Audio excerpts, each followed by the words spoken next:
Hey everybody, part two, Quantum Show Water Temple. Part one was great. Had Dorothy Hawkins come on the show. Holy crap. Okay, I'm going to go and get the link put out. You know the deal. Gonna put out the link. I think I'm live. Yeah, I'm live. It says I'm live. Okay. Facebook and Twitter. And I'm going to hit like. Hit like. Okay. Yeah. Sounds good. Good deal. Now, grab the link, send it to Facebook and Twitter.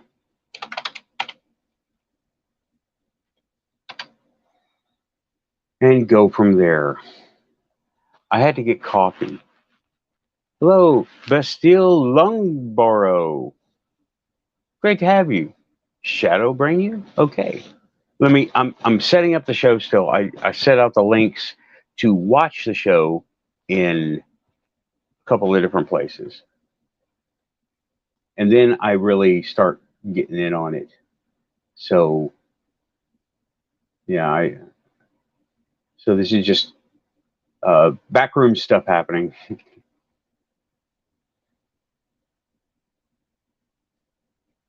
And coffee, always coffee. And the show notes will be expanded after this.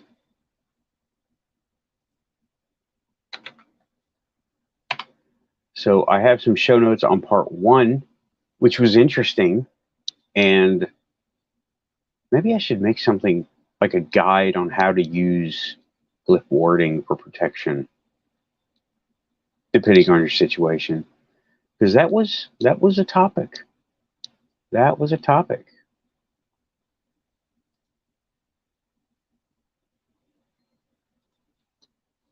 And glyph warding for real life, not for fantasy anything, but oh man. It is something. Part two is now shared. All right.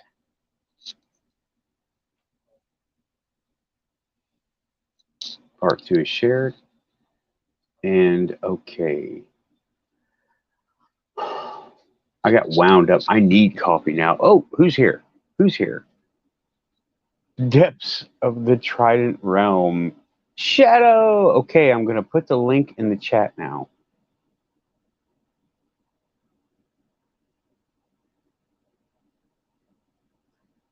So let's see. Shadow, come on in.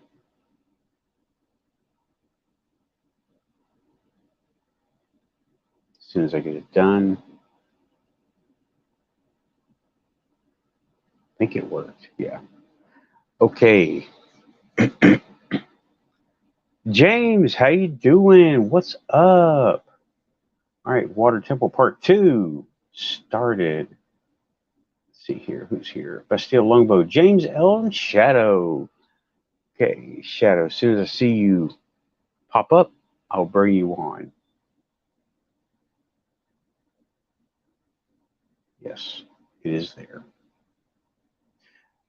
Rich Giordano wanted to come on last week, but there was some confusion with the links. Didn't happen. I got Dorothy Hawkins. What do you got? I got Dorothy Hawkins. Quantum Show. Hell yeah. Okay, got somebody coming in. Who's this? James, you can come on in too. I think you're plasma. Okay. Shadow at the stream. All right, cool.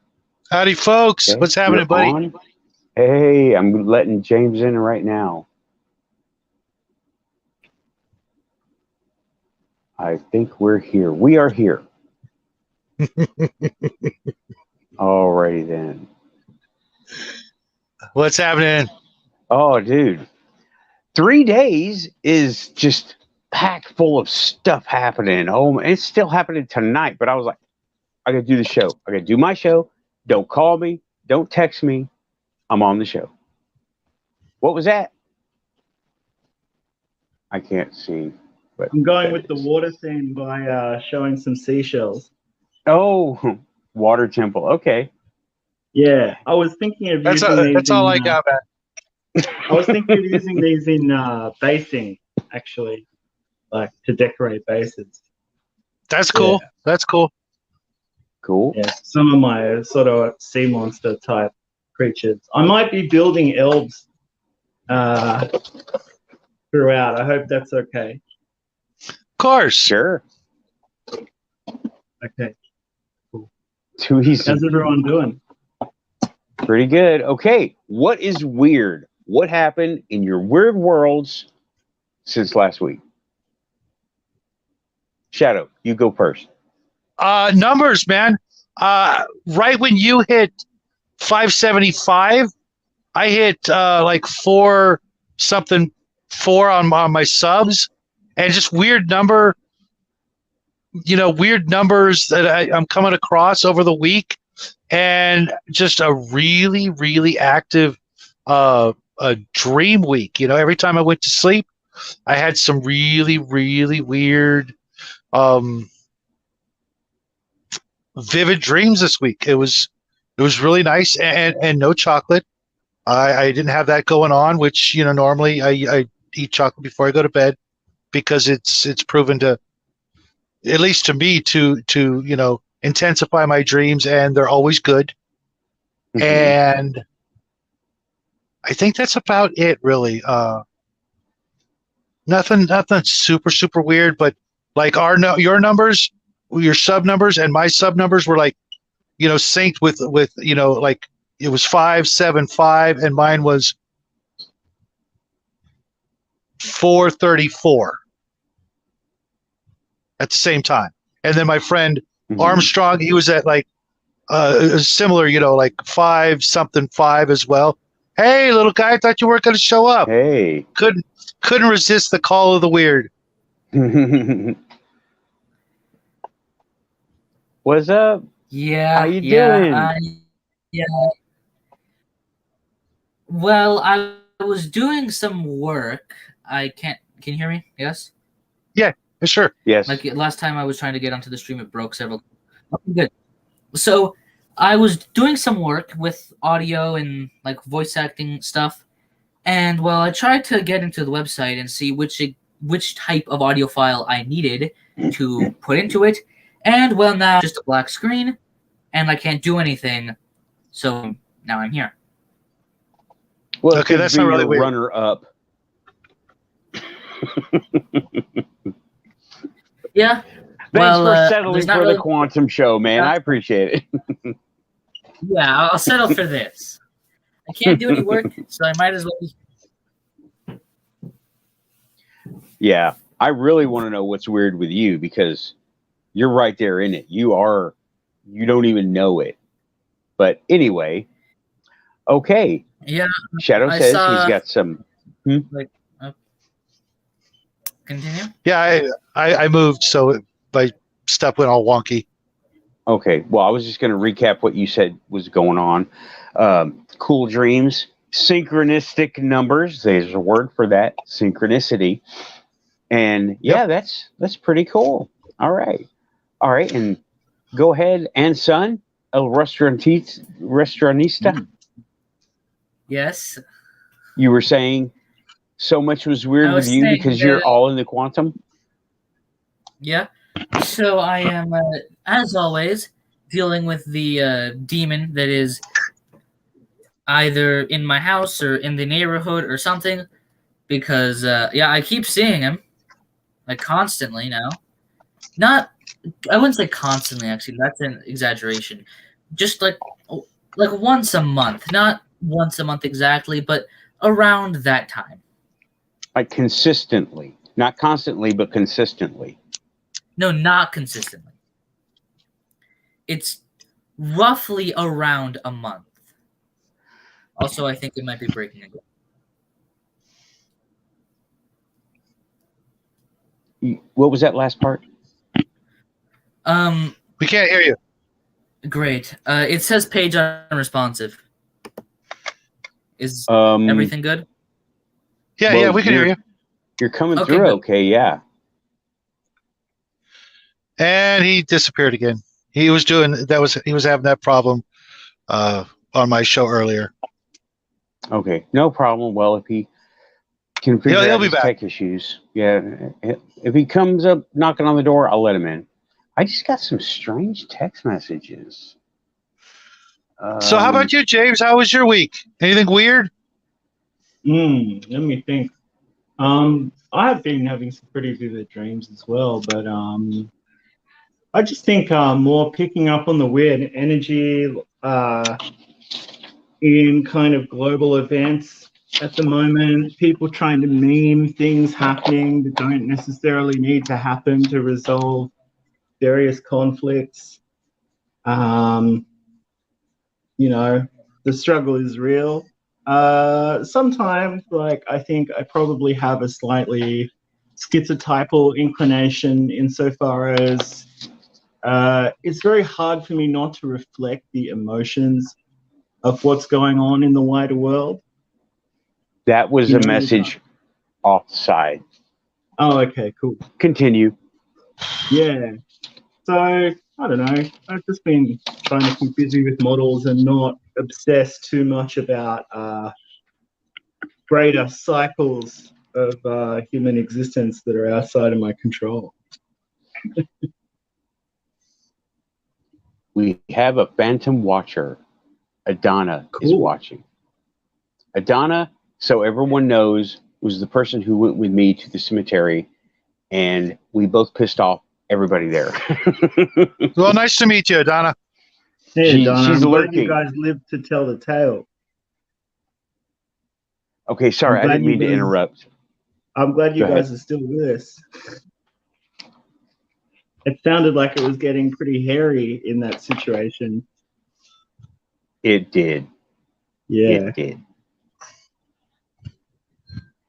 But And welcome, Bastille Lungborough. I hope I'm pronouncing that right. He came over for my show. I just met him this evening, and nice to see we're of a like mind. And like I said, welcome to the show. Glad you're here. Hope you enjoy the show. Hope you share any weirdness you got going on in the chat. yeah, welcome to the Quantum Show. This is not anything that you expect, but it's exactly what you think it is. The Quantum Show. I love doing that stuff. I love it. Oh, and also part of it goes along with is it's a show, but it's also not a show. You'll have to watch it to find out. The corniness is strong here. The cheesiness is thick. Nice cheddar. Hey, do either of you guys watch the What Files? I've heard of it. Yeah, I just came across that channel today, and I really like it. This goofy guy, he talks about the stuff we talk about, and he's got a sidekick Hecklefish. It's cute. It's a cute, What's it called? The Paranormal. Y-Files? I think Y Files or What Files. I think it's Y-Files. Yeah, but I just discovered it today. I've been watching, all kinds of paranormal stuff instead of other stuff, and trying to stay the hell away from the news because that's just a bunch of garbage. We already know what's going on. It's not real. If you like, I take the emu or the ostrich approach of like, it's not real if I just stick my head in the sand and create another reality. Yeah, I think we all know what's going on, Vaguely. Well, I mean the underlying, what's really going on kind of thing, and that keeps me abreast and days ahead of the news cycle because that's just a bunch of horse crap, and I just don't need it right now. It's October. I try to enjoy this month for its kid at heart nature, and share it with my son. How many commentators how many commentators who are quote unquote our guys really making a great living off things just getting worse and worse? You know, that's what I ask myself sometimes. Like, you know, yeah, it's good to have some distance from these things. It's good to build elves. Yep. Like I said, I got some new stuff in the mail today. I now have all the Army Painter speed paints, and I'm loving it. I Nice. love those paints. And I got stuff to paint for days. And yeah, it's cool. Love it. Yeah, I miss my old Warhammer Fantasy Army, but you know, maybe I'll get some Kings of War. Christmas is right around the corner, and who knows? There has to be a place where it's a bit cheaper, because it's quite cheap here, and like it's an imported product. So I'll go miniature market. I'll spend $100. Yeah. I'll get free shipping. Then Yeah. you know, maybe get stuck in. Had a lot of fun talking with Fritz this week. There's the little guy back again. Yes, welcome back. Hopefully, God, they'll let anyone in here. hopefully I'm here for a bit longer. Yeah, absolutely, Instead of sport. getting kicked out. As soon as I start talking, I just get kicked out. No, is a you're consistent good. thing. Okay, I see. Okay, So good. that was Because I got the kicked out. mean street. you private chatted to me. It's the mean streets. It's of because I got YouTube, kicked man. out of my dad's stream a couple times. Not by him, but just the internet. It disconnected multiple times. Okay. Howdy, Omen. Give the little guy a hug for us.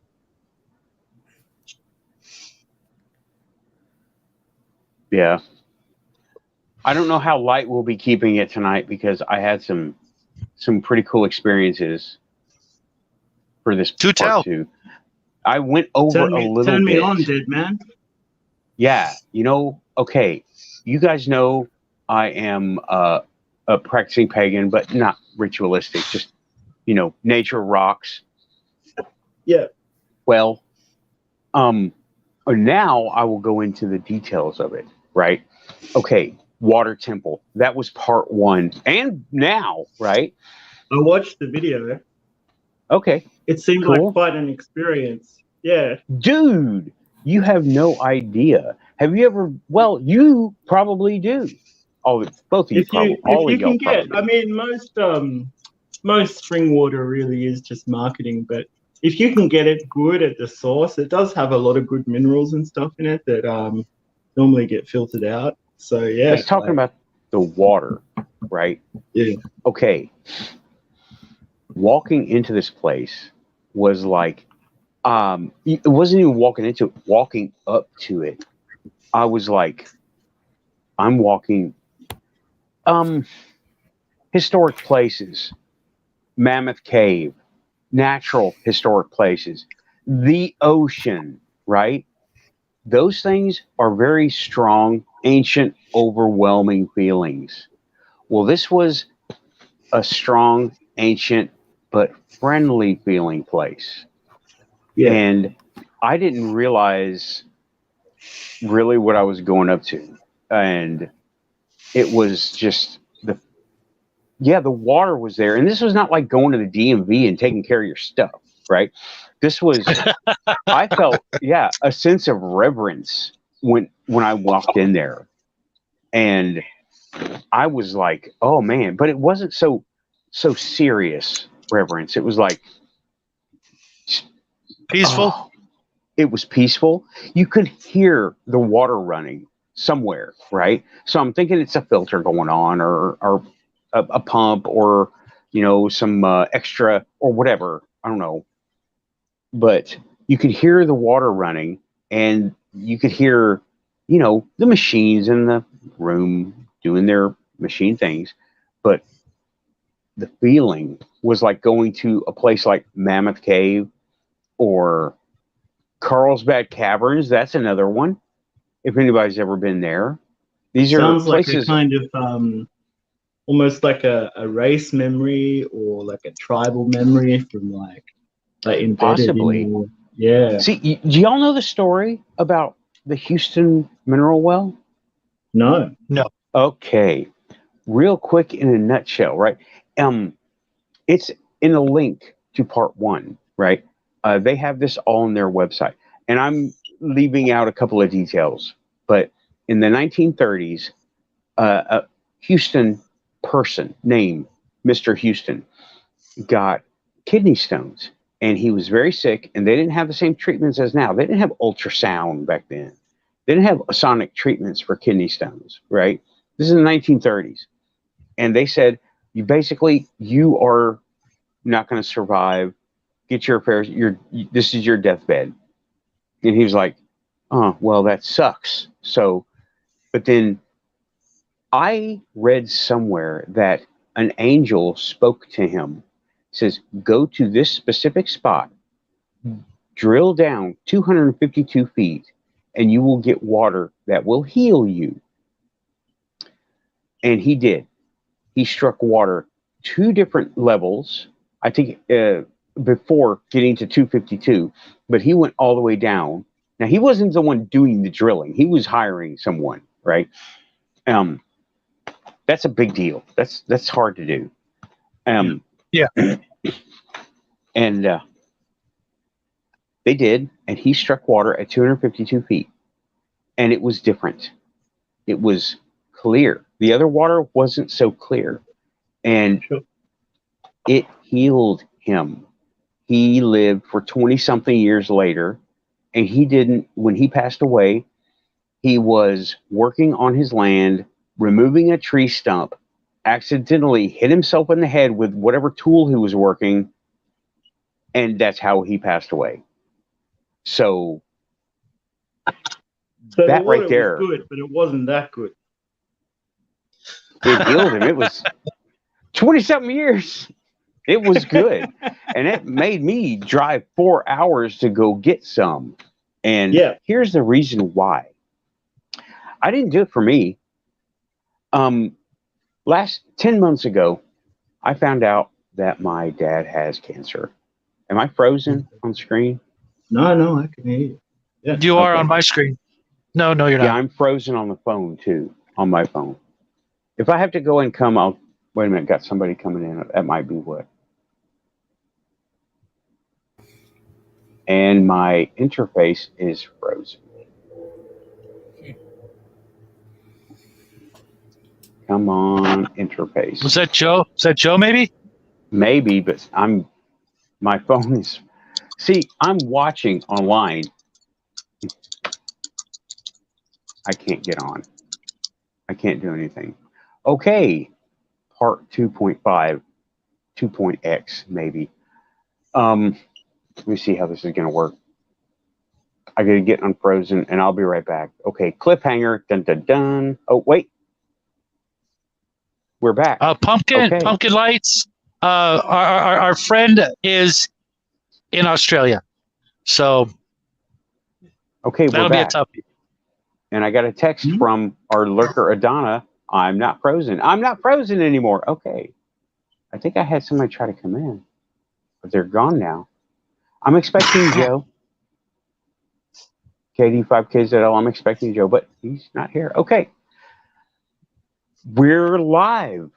All right, well, 10 months ago, I found out, shocking that it surprised me, and it hit hard and deep, that my dad, who lives in Alaska, has cancer. And he actually called around saying, I wanted to say goodbye. I'm dying. He didn't, right? But it was pretty hard hitting at the time.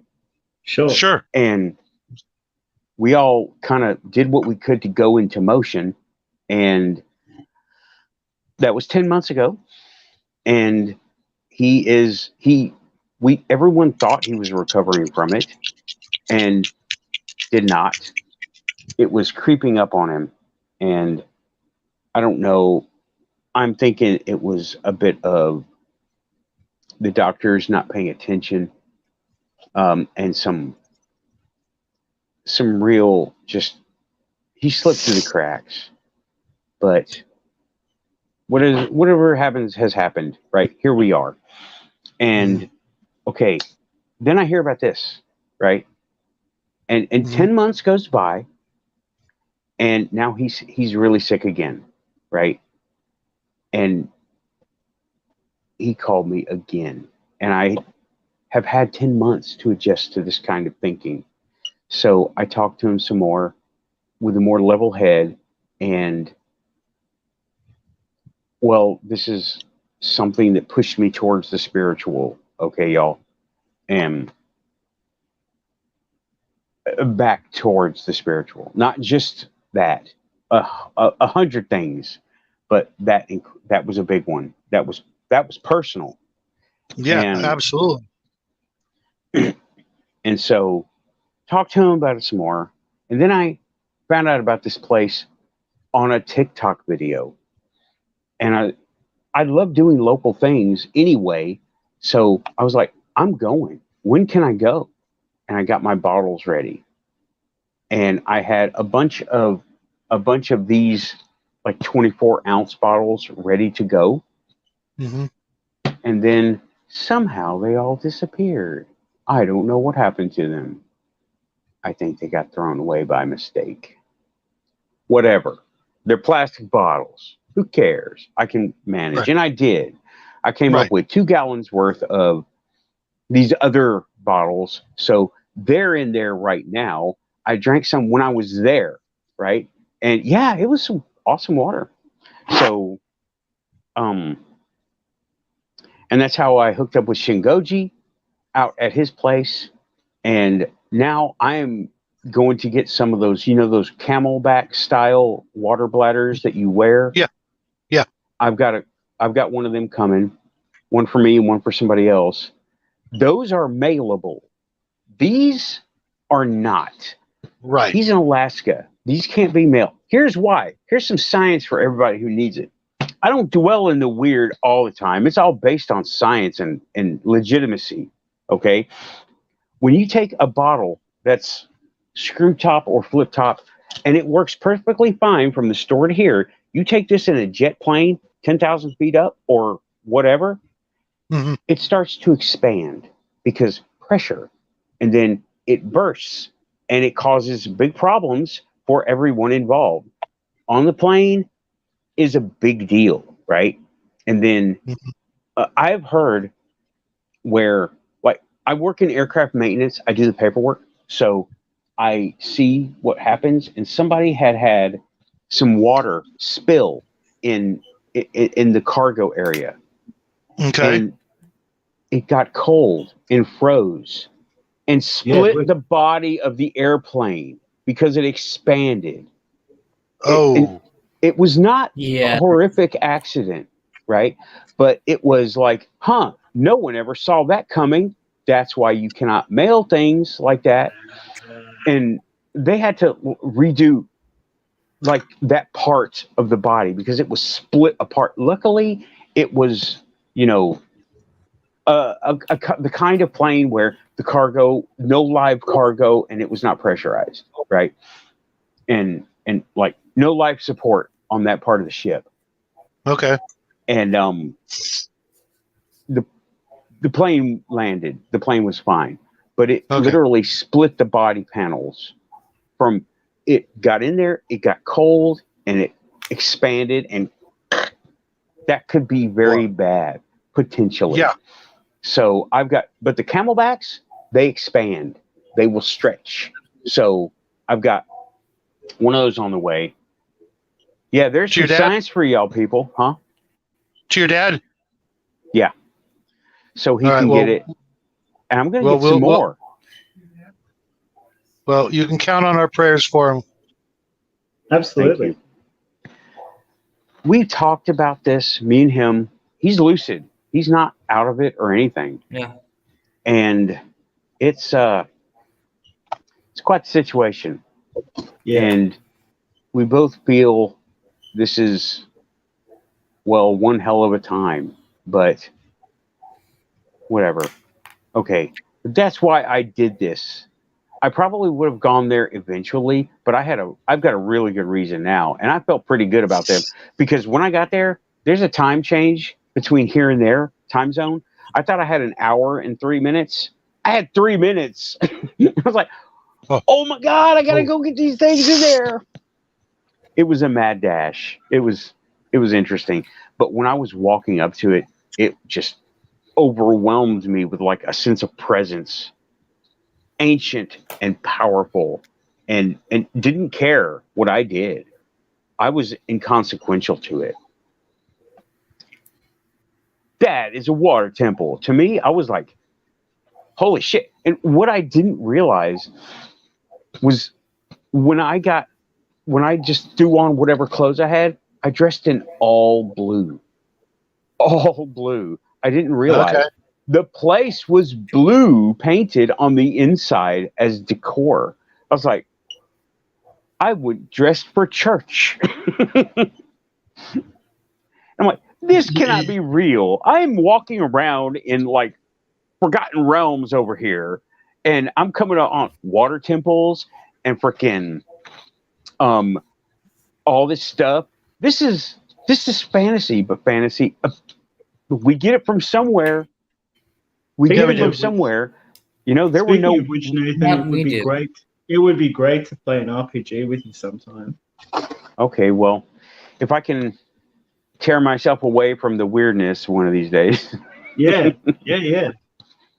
Someday, but when you get a spare mo. Yeah, but that was my experience with the water temple and why I did it in the first place, and I'm doing it. But okay, sorry, Jack, I cut you off by mistake. I'm sorry. What were you gonna say?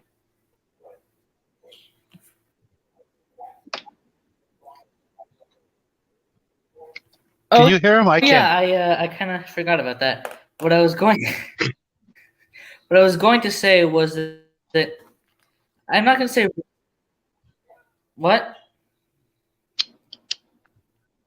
Just say what you're going to say, buddy. Don't tell me that I'm breaking again.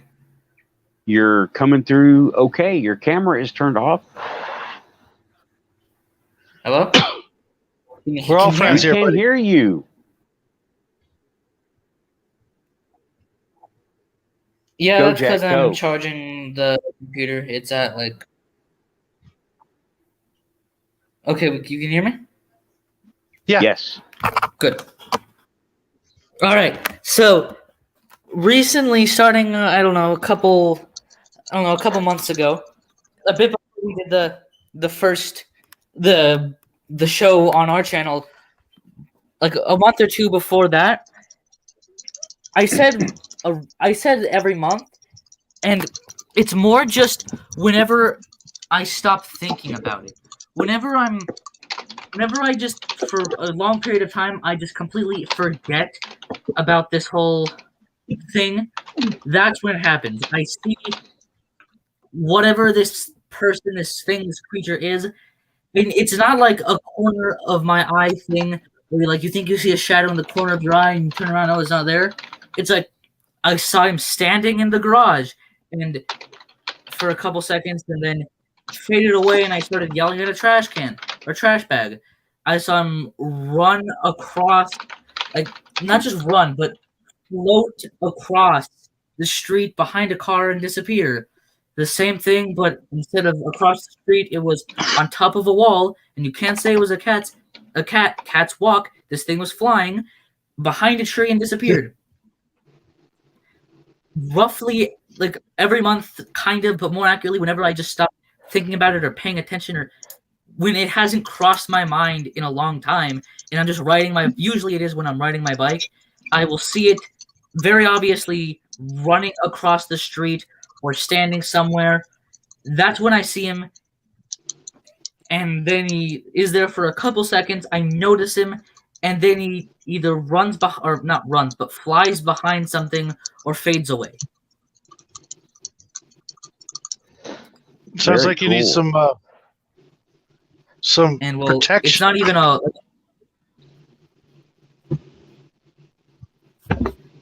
Yeah, I'm starting to think that. Okay, witness interview now. How do you feel when you see him? Yeah. How do I feel? Yeah. Well, most of the time it's like usually it's like a shock, not like my heart starts like beating faster. I like, oh frick, what was that? I mean, I know what it was, but that sort of reaction. Mm-hmm. The one time I almost crashed my bike because of him, and one time I did actually crash my bike because of it. Okay. So you said that this happens. You notice this creature when what you described as when you were relaxed. Is that Yeah, kind of. okay? So maybe you should relax more. And I'm going to suggest right now, meditate. Just not deep Gandhi meditation, but just a moment to yourself, breathing. Listen to yourself breathe. Feel your heartbeat. Right? Even if you're feeling a little bit tense throughout the day, it's good to stop and just take a few deep breaths. Yeah. You know what I mean? Like, well, being younger, it's good to get that's into that hard. habit. Yeah, he's spun up. He's always spun up. I was always spun up. Yeah. And it's like normal. It was normal for me, and I'm figuring it's normal for you. But when you relax, it sounds like that's when your weirdness starts happening. So, and it's okay, because keep in mind they're always there. You just can't see them, right? Yeah. Yo, there you go. There's a lesson from the quantum. Everything is there. You just can't see them. We filter.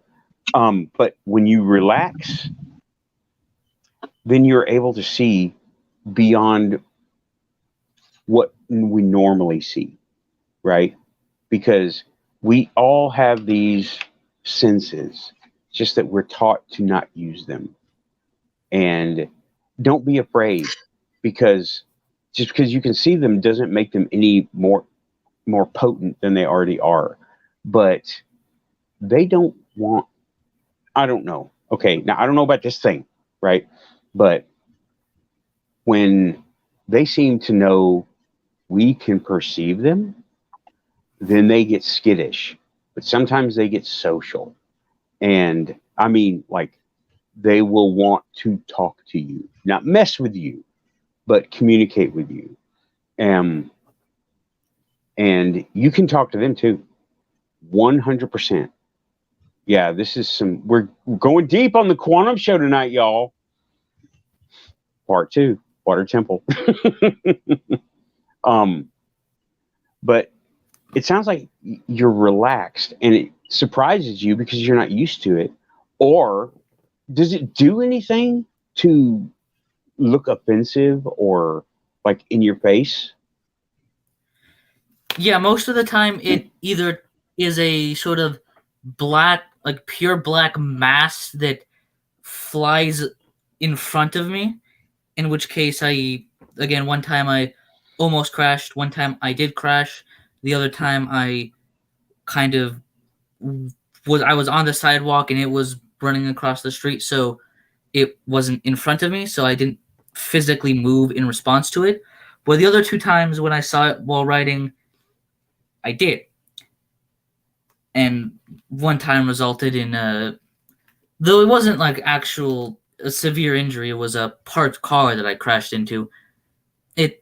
Right. I mean, it wasn't as bad as the first time I crashed into a car, but still.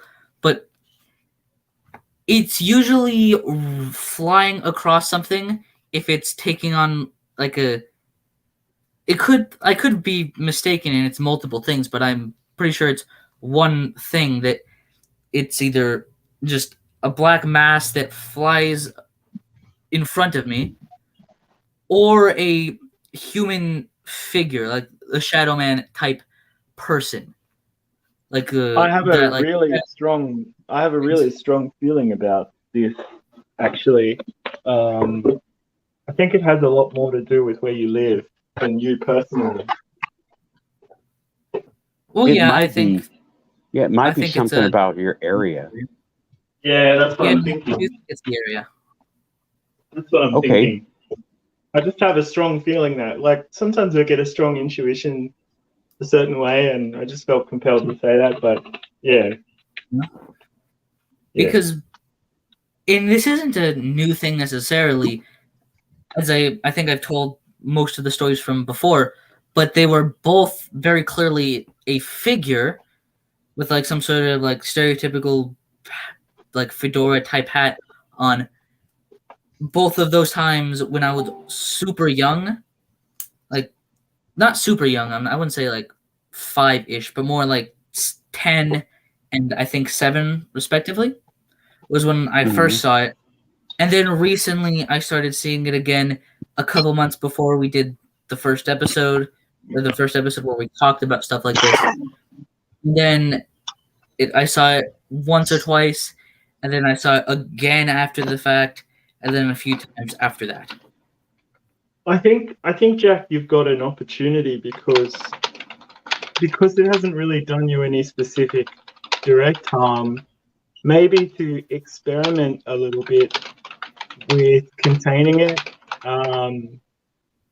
In your case, I would probably maybe consider making some kind of talisman or something out of something of personal significance and just carrying it around, seeing if that affected your interactions. Like, some people are really into gems and stuff like that.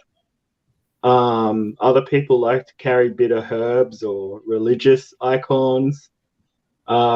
If that doesn't do anything, I think you might even want to see about getting a priest who is down with this stuff to bless the house, or maybe even consecrate the house or something. Yeah, That's not out of the question. Yeah, I mean, it's in just bearing in mind your particular like religious inclination. I'm not advertising for anyone, but yeah, try it both ways. Like, make a little talisman, because I think that when you imbue something with meaning, and you kind of like create it with the intent of protecting yourself, that's something to hold on to when you see something like that. But if that doesn't work, you might have to call in the artillery. You know what I mean? I do know what you mean. I mean, Do you Nathan think- might disagree. He might say you might need to learn to like live alongside it or something. I don't know. I mean, it depends on what it is, right? Yeah, Yeah. I think that's, I tend to agree with you though, Nathan, about it being James, that it being a local thing because of where we live. It's not a very old location. It's not, it's kind of a new. It used to be, nothing but farms and ranches and stuff like that. And it's, In like the late 1800s, this area did exist, or at least some of the Right. nearby areas. right, but It it's just wasn't otherwise different. it's And the part we live in probably didn't exist. right. Okay, sorry, I had my attention pulled away for a second. Okay. But what is it doing? I mean, it just shows up and freaks you out a little bit. I'm not trying to dial down what you're saying, Yeah, no, right? no. Yeah, no, I know you mean. Because it hasn't been hostile, right? It hasn't been hostile or come within 5 feet of you. But it has also created a kind of negative feeling and nearly thrown him off his bike. So I wouldn't try. No, it has definitely come closer than 5 feet. If you remember, okay. back when I was like around maybe 10, I say 10, but it probably was maybe like 11-ish. I don't know, maybe 12. Okay. Around that era, past 10, but before 13. I was walking, going to my bike, and then he just kind of stepped right next to me. Like, actually, I can turn on my camera now. I just realized I'm sitting down in a place that isn't open and echoey. He was like right here, standing this close to me, leaning over, standing right here for a bit. My ears were practically bleeding for a bit, and then he just kind of stepped away. And when I turned back, and this was for several seconds, he just stood there for a good 5 or 10 seconds, and then walked away. And at the time I was able to move again, I probably could have moved. I was just too shocked to be able to. And the first thing I did was turn around and see what was there, and obviously there was nothing. And then I went back. Shadow, who was there, was like, "Oh, what took you so long?" And I was like, "Nothing." Or maybe I said something, but if I did, he would have remembered, so I probably didn't. No. Yeah. Okay. But that is the closest that it's ever gotten. Debunking. Which is I pretty close. know something. I know something happened to you, right? I know something happened to you because you wouldn't bring it up if it was just some kind of humdrum thing. Yeah, But, like I've had just like shadow in corner. You'd look around and it's gone. That happens to everybody all of the time. Mm-hmm. Okay. And that's nothing. Have you had any kind of eye trauma, like a chemical that seems like, oh, I got it in my eye, I'm better now, or something hit you in the face? Yes, but that was before this one, when a stick hit my left or right, I don't remember which one. I think it was my right eye, but I could be mistaken. Actually, no, I think it was my left eye. And I hit a stick against a tree. I was like, I think I was actually 10 when it happened. Hit a stick against a tree, it broke, bounced back, hit me in the eye. Mm-hmm.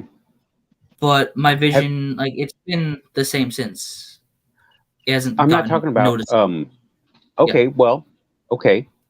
Have you been looked at? Have you gone to like a doctor, an optometrist, just to make sure everything was Hakuna Matata up there? Yeah, we did. Okay, and everything seems okay? Yeah. All right. Just debunking. I'm just making sure. Yeah. So you don't have any lingering effects from... Always got to go on wheel out Occam's razor just in case, right? Right. Yeah. All right. This is investigating. This is it. I mean, I got all this far by doing this, right? Okay. So, and I know you don't wear glasses, right? No. No glasses. All right. Yeah, okay. No contacts. Nothing. Well, alrighty then. Stay vigilant. And you know what? I am going to say, go ahead and let yourself calm down. Take like 2 minutes here and there throughout the day to just breathe. And even if you have to feel your pulse, right? Just concentrate on the feeling of your pulse. Just 2 minutes and calm your mind, right? Listen to yourself breathing, feel your pulse. Don't do anything else. Don't let things bother you. Just say, oh, I'm doing this, I'm doing that. Pulse, right? Yeah. And close your eyes and just relax. It will help you immensely. You have no idea. Mm-hmm. And especially deep breathing. Maybe that thing will come around and you'll get a better visual on it. Because talk about filters and things like what we can see and can't see. We plug in where we can't understand something. So it might be something else that your mind can't comprehend, but you're plugging something in that you can comprehend and all the emotions that go along with it, right? So stay vigilant and let yourself relax from time to time.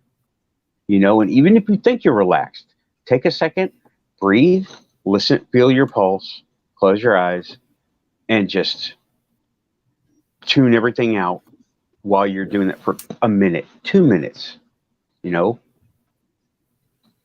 And maybe you are able to see things.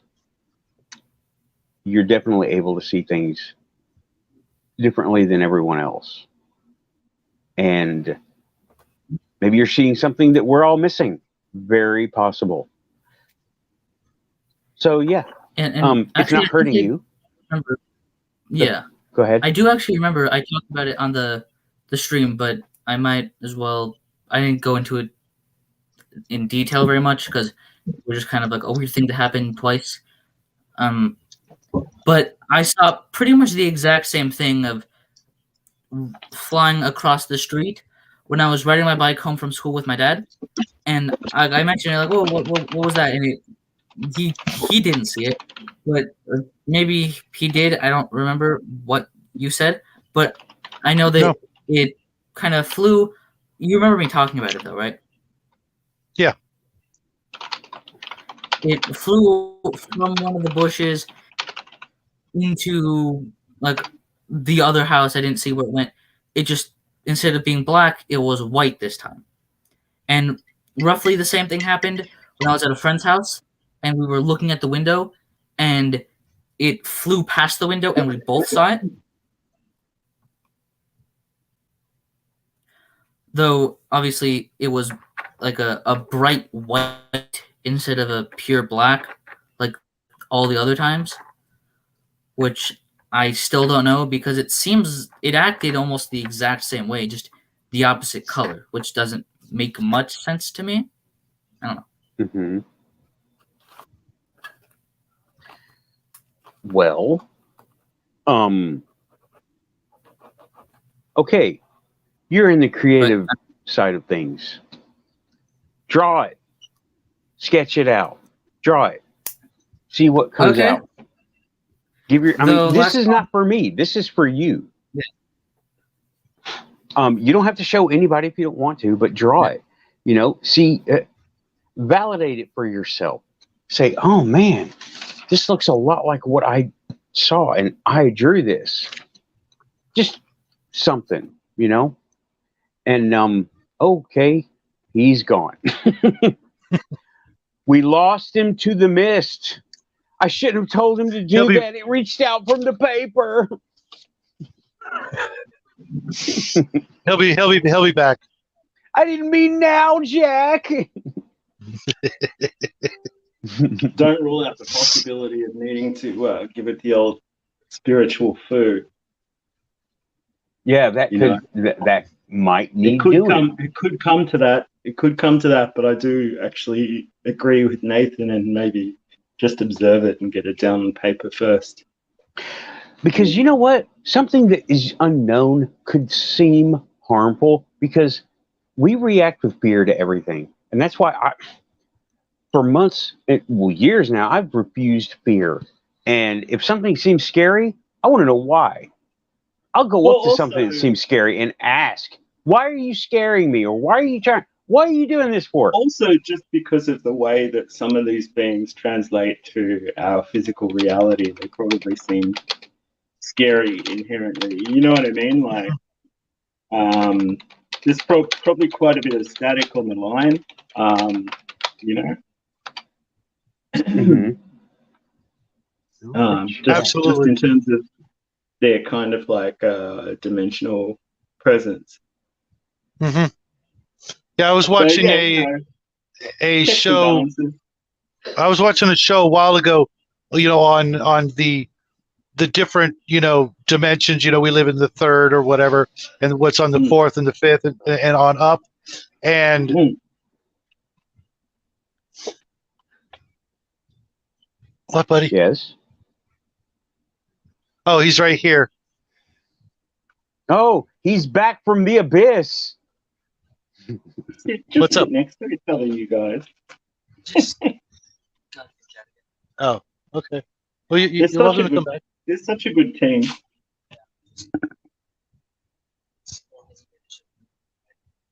Okay. Just keep trying or say goodnight. Okay. He's just having technical difficulties. Okay. Yeah. His device, because the other show, he's like running out of power, I guess, right? It's not bad. Oh, okay. It's just too many devices on? Is your mom using something? Or is she asleep? Yeah, we might have too many devices trying to work off the same internet right now. Oh, I got you. Okie doke. Or it could be because we've got a storm rolling in. But like I was saying about with the other dimensions, that got me to thinking. There's probably stuff in them. Because that's one of the things they were talking about. How fourth dimensional and fifth dimensional and ninth dimensional or whatever beings would perceive and exist, and how vastly different they would be.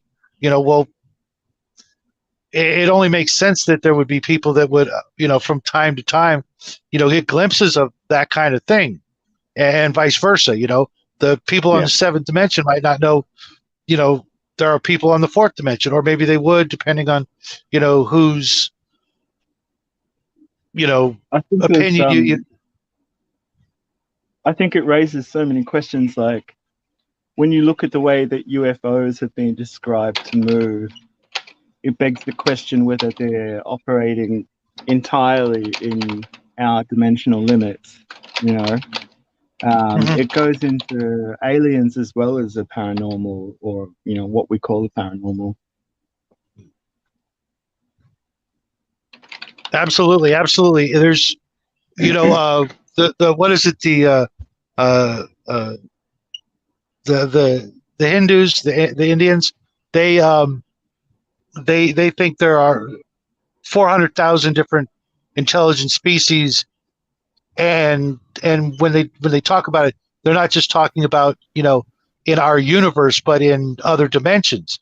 They come and go, and do things vastly different than we do, and this is coming from writings that are over 1,000 years old. When we think about people from. I vibe on the kind of Hindu worldview quite a bit, actually. So you know what I'm talking about then, right? Yeah. And like I said, they were talking about this, 1,000, 2,000, whatever years ago. That kind of idea Pretty sure those guys were patched in. You know what I mean? Like talking we didn't even think. About flying ships in epic poems and Vimanas. gods with weapons and all that, and we weren't here in Western civilization, we didn't even contemplate other dimensions other than Earth, heaven, and hell, and they were thinking of dozens of other dimensions back then. In some things they're probably pretty far ahead of us. If nothing else, they were very perceptive. Not counting other possibilities, they were at least very perceptive.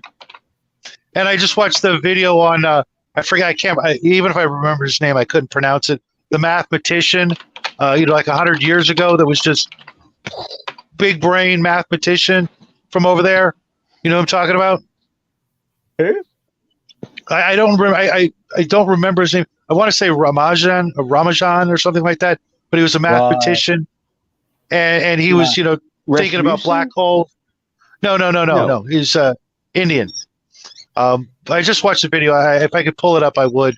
But he was just coming up with these mathematical formulas in his head that were just leaps and bounds above anything other than Einstein, which came later. That was just probably helped by his cultural influences and possible genetic things from his ancestors, etc., that were allowing him to sort of tap into that sort of thing. Where over here on this side of the planet, it took us 100 plus years to even get close, and we're still in awe of this guy. Well, those kind of depictions of Kali and various kind of Hindu deities, and they've always got they're always sort of like perfect and serene looking, and they have kind of like and blue skin, often blue. Yeah, sometimes they're tinted other colors. That's always how I wanted my my elves to look in fantasy games. Like a little bit of a taste of that, like my elves are blue, green, and purple, or lavender. Nice. Nice. always Yeah. always been that way.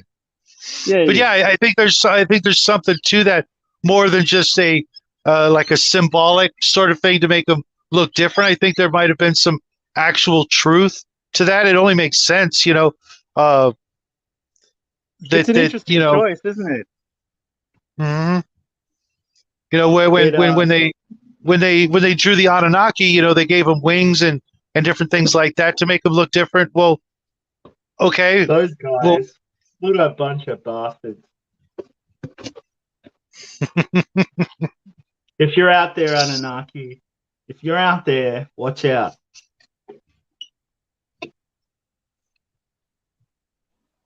yeah, that's some pretty interesting stuff as well. Just remember what a bearded man with a box cutter can do. Oh, Wow. dude. Alrighty then. Yeah, not part of the show, bro. Not. That's James for you. He's always gonna just push that envelope, man, all the way right into the mailbox and then deeper. Mm-hmm. Oh, I got a joke, but I'm not saying that. Nope. Okay. I heard a bunch of good lawyer jokes today. oh yeah. Oh yeah. Go ahead. How do lawyers sleep?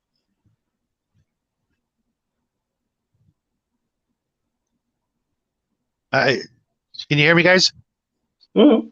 Is that the punchline? No. First they lie on one side, then they lie on the other side. Right. Okay. Well, what happens when you give a lawyer Viagra? What? They get taller.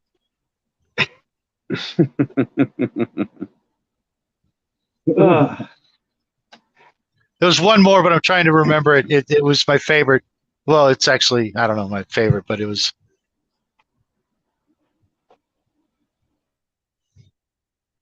An Anunnaki, a water I can't remember. and an interdimensional intelligence walk into a bar.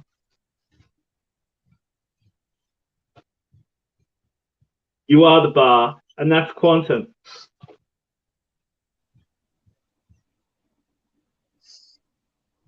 Work on your delivery data. My timing is digital. I'll blame it on the Antipodean delay. We're traveling via satellite here. Yeah. Okay. Yeah.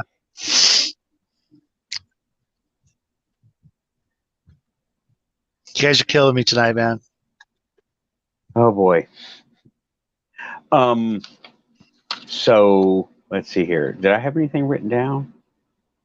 Oh yeah. Oh, Shingoji. He's not here at the moment. He has some stuff to take care of, right? Mhm. He lives out there where I went to get the water from. I'm calling it the water temple from here on out, right? And he lives out there, so I stopped there first. And he was talking to me about, well, I need to go in the attic, and I need to go in the attic, and I want you to go with me. I'm like, okay, cool. You can't go by yourself? Well, I want you to be there with me. Okay. And I'm like, okay, cool. So we go up there, and there are two spots. One is where you actually climb up a ladder, right? And up there was a bunch of neat stuff.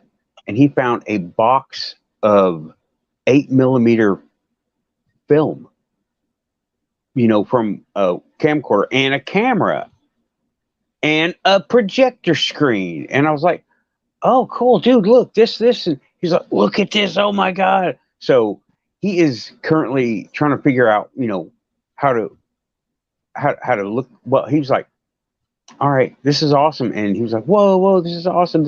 There was also a scarecrow in the attic, which is freaky enough as it is. But it was a Halloween decoration. He's probably going to have to toss it because we found like signs of critters being there. and that's not a good thing. No, Yeah, it's that's not a good genuinely thing. But scary. it's a cool scarecrow. And That then we sounds went like to the this start of a other. real. It sounds like the start of a real adventure. Like if he, is there any footage on the existing film that he's the stock, or is he figuring that I'm out? getting to it. I'm getting to that. We found now this stuff is from the 60s, right? Yeah, Straight yeah. up, like we found a date 1967 on something. Yeah. That's when I was born. Yeah. This is one of those cameras, the heavy metal with the handle that goes forward like that, where you like, and it's you click it and it goes real loud, not like the toy stuff we have today, but it was like that kind of big click. And it the eyepiece foam was all rotten, so he has to clean that up. And then we're like, whoa, this is cool. And we took it downstairs and looked at it. And then we went to the other little thing, and it was more like a piece of a closet. And we went in there, found the projector. The thing is beautiful. It is mint condition. I don't remember the name brand, but it had like the little take-up reel in the bottom, and it was all made of that crimped-looking metal from every high school, everything ever. And it is like not a speck of dust. Looked like it had just been bought. I was like, whoa. And it turned on and everything was great. I told him, find the manual online.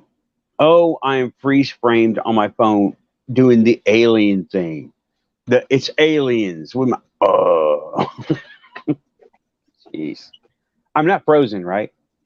No, it's Okay. just a delay for the audio. Okay, well, there's a delay for my video. Everybody's frozen. My whole phone is frozen again. Let's see here. Okay, there we go. Okay. Yeah, the big commercial camera here that everyone had before VHS was the Super 8, which was an 8mm portable Yeah, camera. this was an 8mm. I don't know if it was a Super 8, but it was definitely 8mm because everything on it said 8mm. And he said, "Oh, this looks like the start of," I can't remember the name of the movie. 8mm? No. It started. Let's I hope know, not. right? No. It was a horror flick that Yeah, he I don't was want it to be that talking kind of about. mystery. No. Been there, done I'm that. pretty sure the box of I was pictures. hoping it would be some family's holiday snaps, and you manage to find them, and they tell you the story. Yep. And it's all heartwarming, not Yeah. No. Yeah.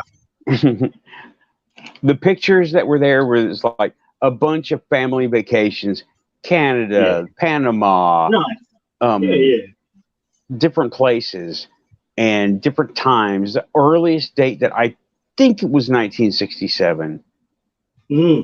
I can't remember real good. That's great. That's awesome. And there's a whole bunch. Oh, bulk coaxial cable. Apparently the guy was a cable installer, and there were 3 spools of bulk coaxial, old school coaxial cable, and one was nearly full. Now this thing was as big as, like, y'all know a 5-gallon bucket, right? Yeah. This would fit down into a 5-gallon bucket with about this much around, right? So big spool. And the other 2 were, there was plenty off of it, but it wasn't empty. It wasn't big freaking spool of this coaxial cable. And I'm like, oh, dude, do you know what you could do? And my networker went crazy and my hardware person went crazy because coaxial cable is stout. Yeah. I mean, you could, make framework out of it to some things, and it's the outdoor weatherproof stuff. I'm like, oh, this is cool. but it's mainly not in use anymore Right. because fiber optics and whatever. So not really wanted. The copper alone would probably be worth a bit.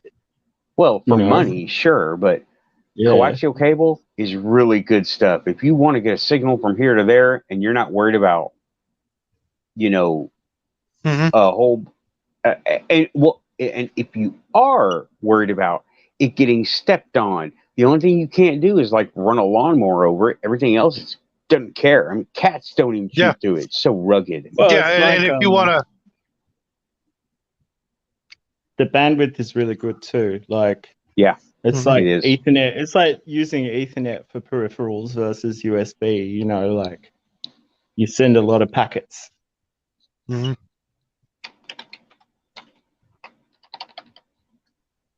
Lambelin's So what here. Hey. Sorry about that. Go ahead. No worries. She's always really cool, and Oh, yeah, she's awesome.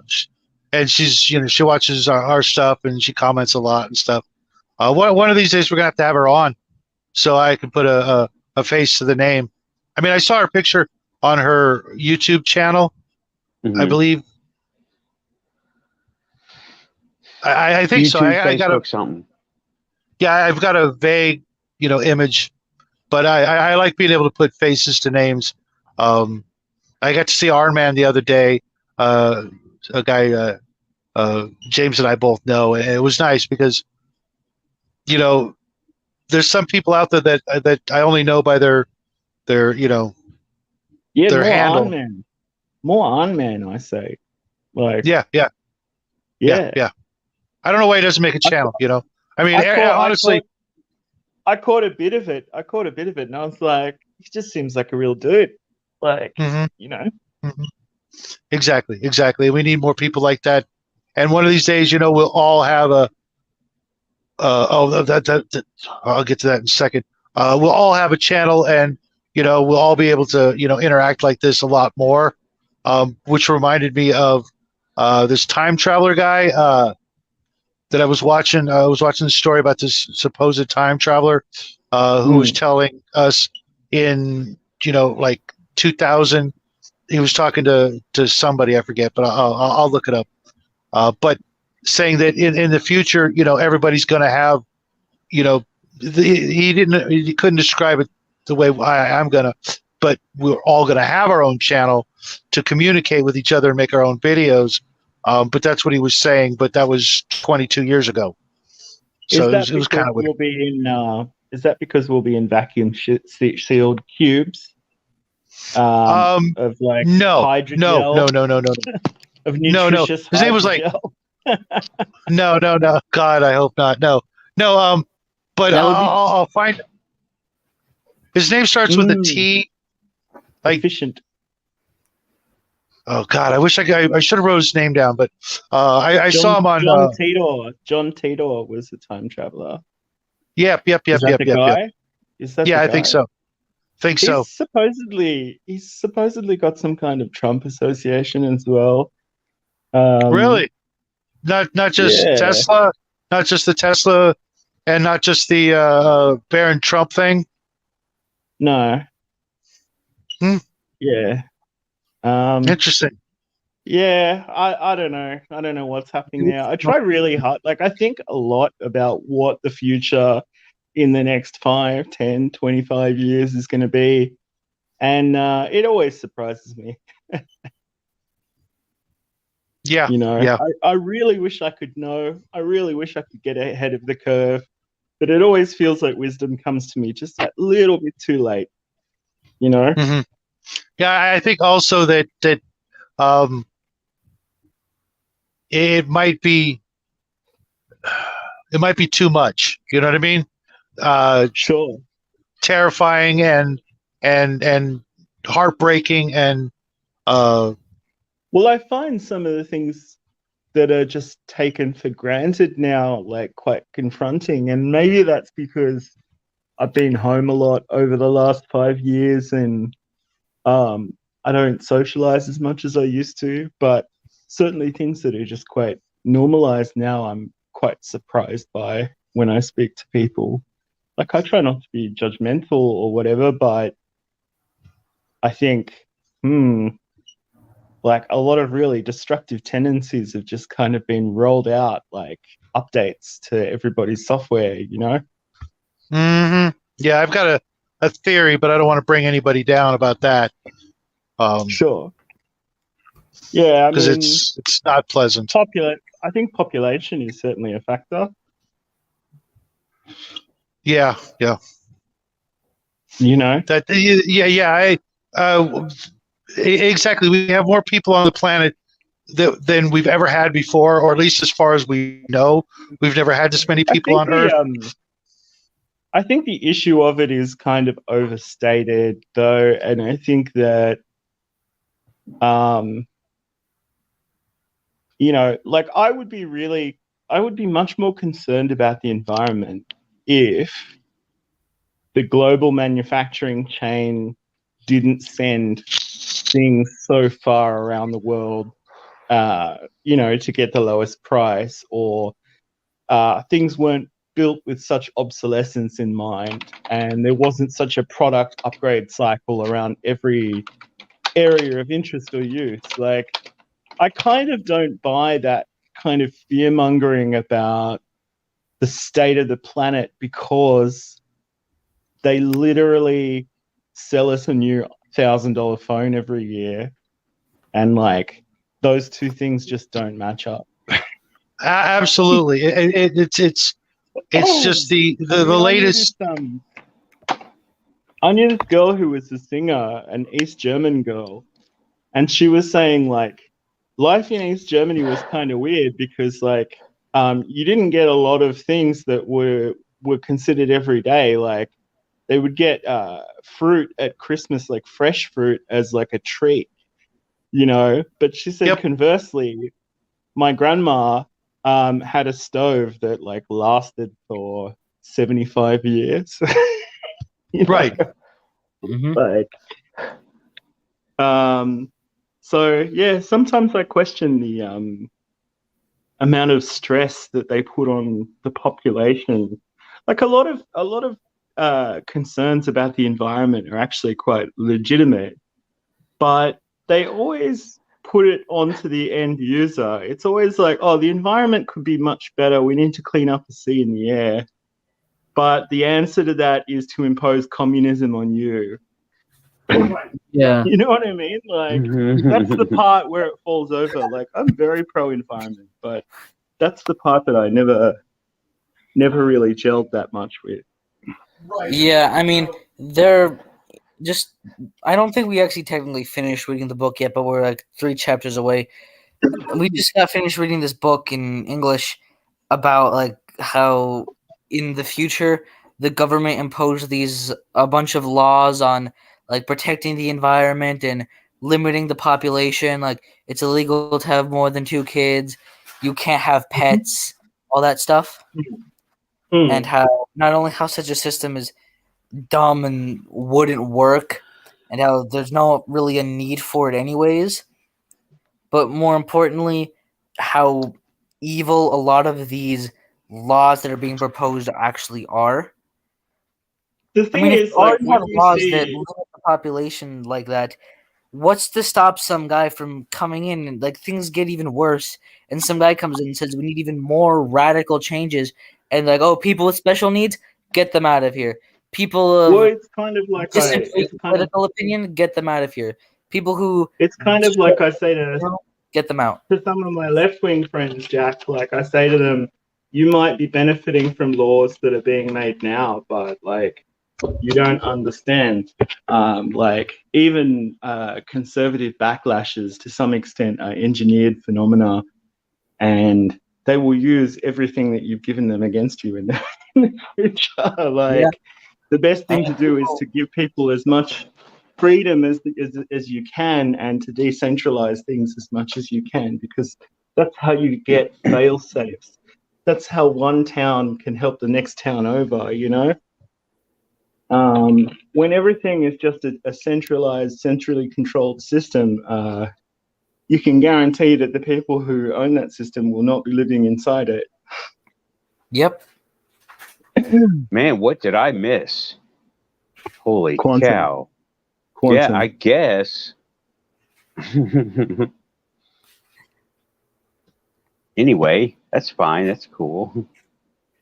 I mean, I left. We were talking about something, and all of a sudden, it's dystopian future. Oh, what? Yeah. That's I mean, cool. even our understanding of like socialism is totally screwed. Like, People it's think like, socialism is like, oh, I get free stuff, I get free healthcare. Like, no, that's often a part of it, but socialism is when when the economy essentially planned, when the state controls the economy, sets prices. the way you do socialism is the same way you do democracy. Like at the local level through cooperatives where people who pay in can get out and there's no corporation controlling it from afar. You know what I mean? It's like if you do this like totally statist way of organizing things, people who are making decisions about how your life is going to be, who don't know you and live very far away, are going to make sweeping changes to your existence. But I mean, when you actually take ownership, yeah. If you say, okay, we'll do a collective model, but we own it ourselves, then it's a bit different. You know what I mean? Like you can actually benefit from it, but you have to contribute at the same time. Right. Yeah. I mean, why should you have some upper middle class, comfortable, college educated kid in 100 miles away from you deciding everything about your life when you're some farmer? Yeah, exactly. Whereas if you have a co-op of farmers who like take all their excess produce and sell it cheaply to each other, like that's a kind of like collective solution, but they've still got control over it, you know, they still have control over their life, you know. Yeah. Mm-hmm. It's Yeah, like Tennessee tries to do that. And there's not a lot of money, but everyone gets to eat, you know? Yeah. Well, I mean, that's the thing. It's like I really think that the Victory Garden is like the most powerful weapon against the beast system, as it were. I really do. I really do. Yeah, if you have some unfortunately, those are almost illegal here. Yeah, it's getting that way, right? Like they're always trying to push that sort of thing. But I'm like, well, you know, if my old man could grow other crops, I could probably get away with tomatoes. So, Yeah. you know. So Nathan, you never told us what was on that film. Oh, he hasn't figured out how, as of right now, he hasn't figured out how to operate the projector without chewing it up, because you know it's that kind. If you mess it up, it'll shred the film. You know, it's one of them. He can't. He couldn't hold it up to the light. You know. Well, I didn't have a lot of time. He may have been looking at it, but I wasn't there for it. Okay. I got to get an update from him, and he had, like I said, he had to go run and do some stuff, so he had to take care of everything else, and that's like an adventure for him. So I'm still waiting for an update on that. Yeah, Cal. I was just thinking Logan's Run. I was just thinking that earlier.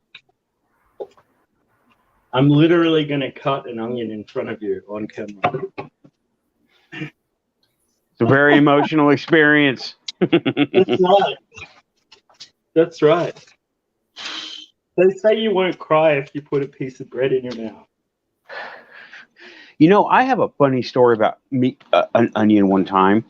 I was cooking. I was living in El Paso, and I was cooking, and wanted to put some onion in something. Sure. And I was cutting the onion, and I was like, man, this thing smells. And it was a really strong onion. You know, it was an onion. Yeah. And I was like, hold on. Isn't this supposed to be supposed to make you start crying when you cut it? And boom, I started getting irritated. I wasn't even thinking about it. This has happened before. Talk about quantum. But yeah, that actually happened to me. I was cutting the onion and I forgot it was supposed to bother me. So it didn't bother me until I remembered it was supposed to be an eye weird, irritant. Dude, that's weird. That happened to me this week. I eat onions like every day. I slice onions every freaking day, just about. Okay. Yeah. And I had the same exact. It hasn't bothered me in months to a year, but one time this week, I want to say it was actually Friday. It could have been Thursday, but it wasn't Saturday. I mean, it wasn't today. But in the last couple of days, that same freaking thing happened to me. I was like, onions never bother me. And then, boom, it started freaking bothering me. Yeah, it's. I mean, maybe it's weird... 6'3", gang. I'm always a safe distance away from the onion. Not me. Onions are probably my favorite veggie. Yeah. A similar thing happened. I'm roasting up a whole batch of veggies. Oh. You got carrots in there? Oh, everything. Nothing like roasted carrots, dude. Everything that's in the fridge, because it's a way of using it up, and it's a way of having sides for 3 nights. You know what I mean? Yep. One of these days, I'm going to get the little guy to actually eat veggies. Although he did try sauerkraut last week, I think. Which Yeah. I made a Reuben. One thing to try is an Irish recipe called colcannon, where you chop kale, spring onion, and spinach, and you just stir it through buttered mashed potato. That's really nice. Hey, speaking of Irish, I haven't seen Connell all day. Yeah, I was wondering. He's literally in where the chat right now. Is he? Yeah, he just said hello. Did you not hear me? Oh, that's weird. Hey, no. Oh, Hey, where the hell you been, man? You missed the show earlier. Yeah, but I guess you're here now. You missed 2 shows. I had a part 1. Okay. I will repost the link. Yeah, cool. Because you interviewed someone, didn't you? You talking to me? Yeah. Yeah. Well, I had a surprise. I had Dorothy Hawkins come on. Really? She is in the. Yeah, she's big in the ufology groups. That's awesome. Congrats, dude. It was great having her. I mean, when Dorothy Hawkins comes on your show, you made it. You're one of these days, you're gonna have to be on our show, in that capacity. Okay. I mean, it's all about what can I contribute. Okay, the link is out, and go ahead, click it. Come on in if you're ready to. Connell. Hey, Shadow. Yo. Brussels sprout. Oh, dude, don't even. Oh. Dude, my parents sat me down in front of a table once and did not let me freaking go to bed until I ate those things. You know what happened? I didn't eat those things. You know what? I wish parents would just teach kids to eat when they're hungry and not until they can't move. No, they just wanted me to eat the damn things, and to this day I won't eat them. I'll eat all kinds of stuff, but there's 3 things I will not eat: cauliflower, broccoli, and Brussels sprouts. I roast mine in chili and garlic, so they taste a little bit more like just chili. Wait, and garlic. what did you do? Did you just sleep in the chair? Yes. Slept in the chair. Yes, I wasn't going to eat those things. Them right. Brussels sprouts, all those things, you have to cook them right. If you don't, boiling them in water is not cooking. No, it's not. No. That's boiling you gotta water. Roasted in olive oil. Roasted makes all of it good. Especially, like you said, olive oil. Throw some Italian seasoning on there. Oh, man. Yeah. Maybe some butter. Or Southern way, lard. Oh, man.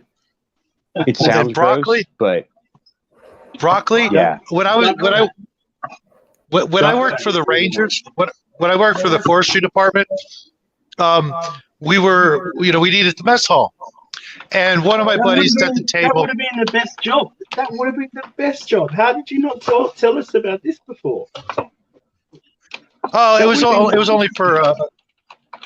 It was fun. It was a lot of fun, but it was a summer thing, basically, and then I went to college. But we were at the mess hall, and my buddy he takes his broccoli, right, and he takes it by the stalk, and he just shook it on his over his plate. I don't know what possessed him to do it, and all these tiny little bugs fell out of it onto his plate because they were hiding in the bushy part of it. You know what I mean?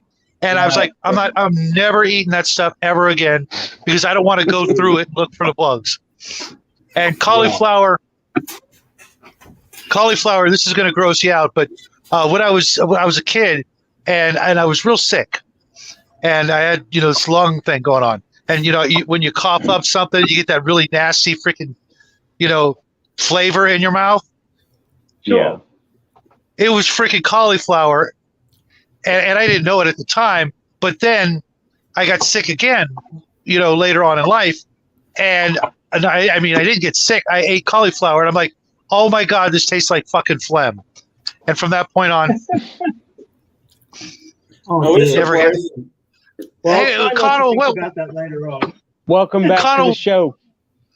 What'd you do with my son? He just disappeared. I missed you. Where you been? Even though you hate techno and disco, which is disgusting. Like, that's terrible. But yeah. So, as Connell's eating, what were you saying about cauliflower, Shadow? It tastes like phlegm. Cauliflower tastes like phlegm when you've got the flu. So what you do with Brussels sprouts is you cut them in half. You flip them over look like they're little turtle shells, right? And you cook them in bacon grease. You throw some onions in there. You throw some bell peppers in there. You throw some garlic in there. You saute them where they start to look like they're burning on the edges. They get a little crunchiness to them.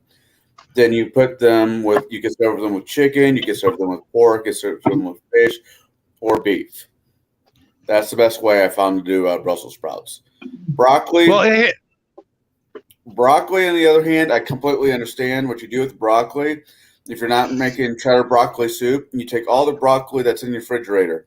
You go to your sink. You look at it very calmly and say, I should wash you, as your hand just goes straight to the garbage can. Oops. And the next person who tries to serve me cauliflower pizza, because it's like real pizza dough, you can go jump off a bridge with Dan and have a nice life. Hey, Connell, here's a question for you real quick. Go for it. How many vegetables are there that we eat? Do you know how many there are? Hundreds, right? Or in America or across the world? Across the world. It's probably a couple hundred at least, right? Maybe even 500? Well, give me a second to think, actually.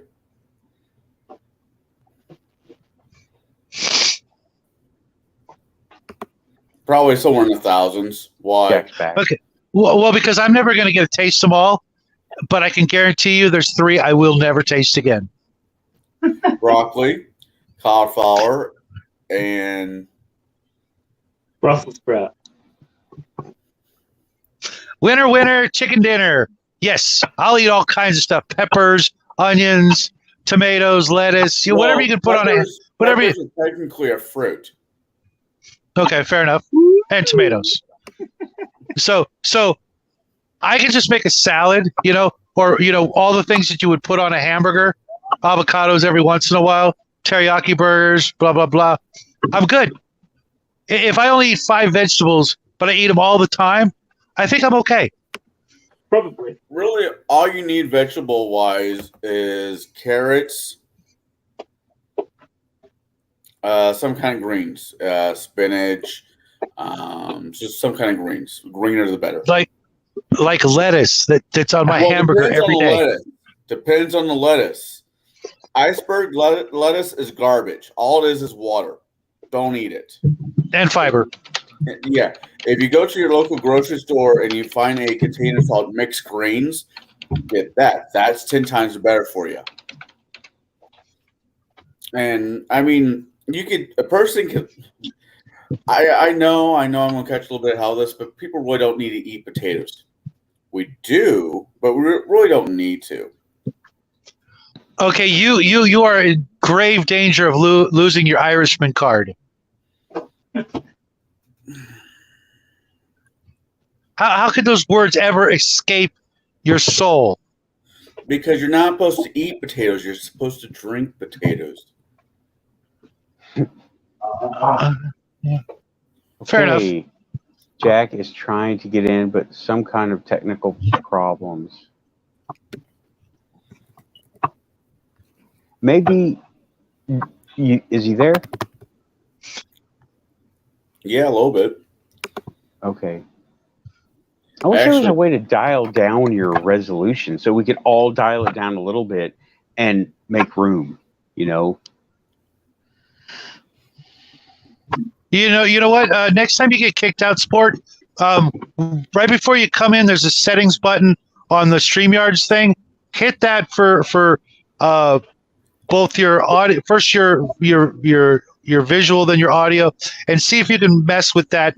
On the audio, click both boxes, and on your video, I've never had a problem with that, but check that and see if that helps. Where's we're missing somebody. Joe. Yeah, where's Joe? He hasn't come in. No idea. He hasn't come on. I talked to him earlier on Facebook. I got some notifications, but that was all. Well, hopefully he'll make it. Yeah. He knows he is always welcome here. Yeah. But, Connell, did you hear about the water temple that I discovered in Tennessee? No. Yeah. Wait. That.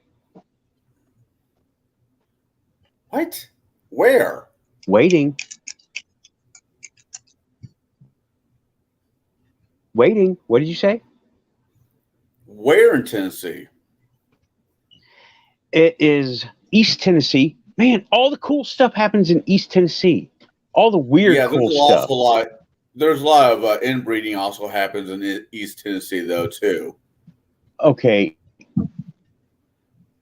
Sure. So, my family's from East Tennessee. Okay. I can make that joke. There's this place. Okay, there's this place called New Market, Tennessee. And I will go over the story again real quick. Is that okay with everybody? Okay, we're unanimous. See what I did there? Of course. It's your show, man. Okay. In the 30s, this person named Mr. Houston, right? I don't remember his name. He got kidney stones real bad. Now, this is 1930s. They didn't have the same treatments that they do today. And he was basically given a death sentence. Says, you are going to die. Get your affairs in order. I'm sorry.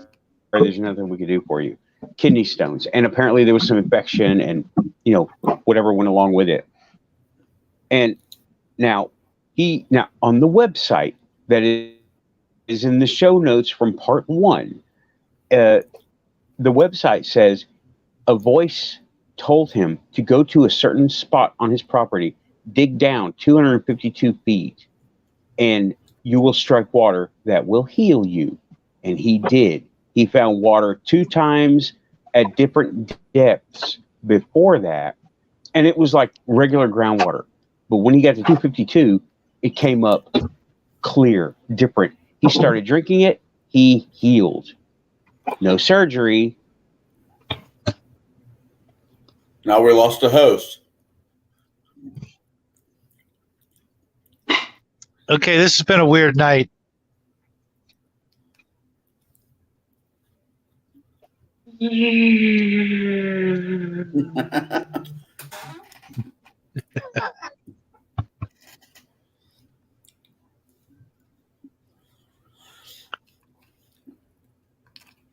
What the hell is that? Tell me that's a chocolate donut.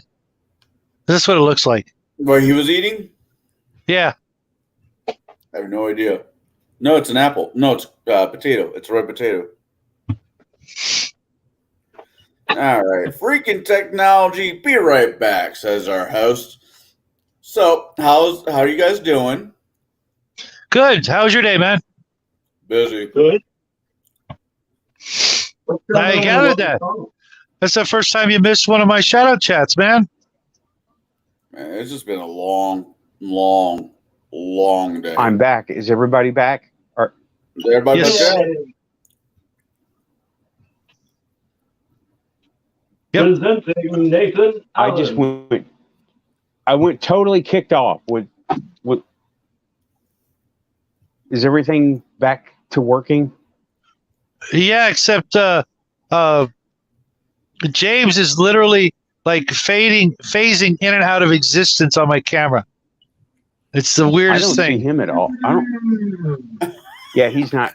I don't see him at all. Okay, I got everything has reset. Hang on, let me check these buttons. Oh. There's Everybody's there's here. Everything's fine. Well, Jack says he's in private chat. Yeah, He's- I see him now. Oh, Looks like he's coming in with a different funny. username. Yeah, that's him, Lava Lord. Yes, I am Okay. now on because my computer is broken. Okay. All right. So I left off Water with temple. water temple, and he drank the water. He continued drinking it, and he healed. He was better. He was 40 something, I think, when that happened, and he died after that. And he went to bottle and sell it, and the government, for some reason, I don't know, said no, probably taxation. And he said, fine. Well, and he had, through his actions, I figured this out. He had some kind of revelation about this water. So he says, fine, I won't sell it, but people need it. So he put up a pump, put up the building, and said, 50 cents a gallon, bring your own jug. We're on the honor system. And you can go in. I will be posting pictures soon. About That's always nice. That's always nice to see when you go to a rural area. yeah, he And, did that. You can just And take your newspaper or your soda and leave your coins. yeah, and Yeah. it is. And he died pulling up a tree stump. He hit himself in the head with the tool he was using, and he passed away 20 something years later. Not from sickness, not from illness, from an accident. So, and it's the family still runs it, 8 a.m. to 8 p.m. You just go up, there's like 5 or 6 car lane or car lengths of a parking area. You pull up, you go in, you get your water, you put your 50 cents for a gallon, honor system. So I left $2, and I didn't get 4 gallons. I didn't have that many bottles with me. My bottles got gone for some reason. Big deal. I'm going back. And but let me tell you, Connell, you still with us? Yeah. Okay. No, I thought you were from New Market, Tennessee, No, Houston yeah. Mineral Wells. You got it? Yep, I'm looking at it. Okay. Correct me on my details, but anyway, when I was walking up to it, I started getting this feeling of something strong and ancient. And this is not an actual water temple, but all the accoutrements for a temple are there. It is not exactly solemn. You can hear water running. And it just felt like something old and strong. And like you walk up to the ocean, you walk up to a place like Mammoth Cave. Oh man, those things are overwhelming. Okay. When I walked up to the ocean and went to Mammoth Cave, it was like I feel small and overwhelmed and weak and pathetic. I didn't feel that way with this, but it was like, I'm going to be here. You can come and go, but I'm going to be here like an elemental temple. And that's why I call it the water temple. That sounds pretty awesome. Mm, I mean, especially, you know, when you consider why you went there in the first place. yeah, Connell, the reason I went there, 10 months ago, my dad called us and says, he has cancer. He's dying. He wants to say goodbye. And that was 10 months ago. They didn't realize how sick he was. And I think through doctor's short-sightedness, they didn't do him right. And Oh, dude, doctors are so distracted right now. Like the whole system is like backed up all over the world. You know, like I know. A lot of mistakes are getting made. Like my dad got administered the wrong chemo a couple of times, and yeah, it's That is it's not happening. something you want to fuck up. No, I mean, to be fair, his lifestyle was pretty intense. But yeah, it was certainly. I certainly know what it's like. You know, he passed away last year. But Sorry to hear that, man. oh, that's fine. You know, he certainly lived a fairly full life in some ways. But yeah, like just so many people I know just can't really. You know, there's a backlog. Let's just put it that way. Right. There's quite a backlog all over the world. Well, that's what's Can't going on imagine with him. why. Yeah, and he had a relapse recently, and he called us all again saying the same thing. And Yeah. my brother and sister are up there in Alaska right now. I can't Right. go. Okay. If I go, Yeah. everything falls apart. They have the Yeah. opportunity to go up there. So I'm Yeah, helping how I can from here. And Yeah. I went for that. I drank some when I was there, and I bottled the rest up. I'm going to get shippable water containers, and it's going up to him. Right? Yeah. That's because if it helped that dude in the 30s, I don't know what it's going to do. It might I help think him. it's amazing. I think it's amazing that he got that kind of like maybe a divine inspiration to dig for it. You know. Mm-hmm. That's Dude. actually pretty intense. That Yep. is You, now the Connell you're reading it didn't say, it said a voice, right? well, I'm getting two different things. I'm getting one that says it has an Egyptian. It's the Egyptian temple. I don't Okay, think it's that's not the right one, right?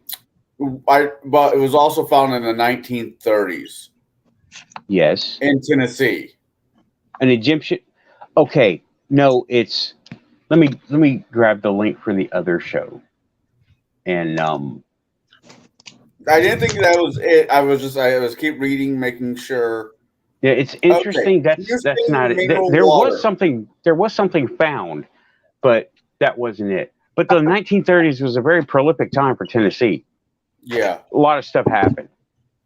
Let me see here. You said Houston? Yes, Was- Houston Mineral Well, water Water. has a history with roots deep as a well, believed to be in Tennessee. Yeah, this is a place. That's it. Okay. All right. Well, that's fine.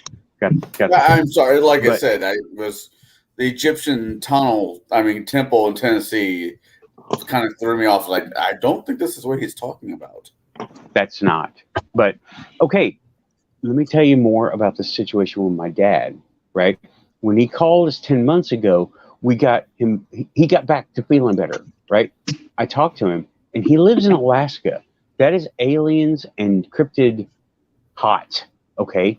Yeah. And I asked him, so Dad, and I gave him the interview, right? And I said, and the only thing that had ever happened to him was, this is weird, okay? Okay. I asked him, and he said he goes to Fairbanks on a regular, rotation. He goes like once a week, once a month. I forget what he said, and it takes 40 something minutes to the minute for him to drive from here to there every time, right?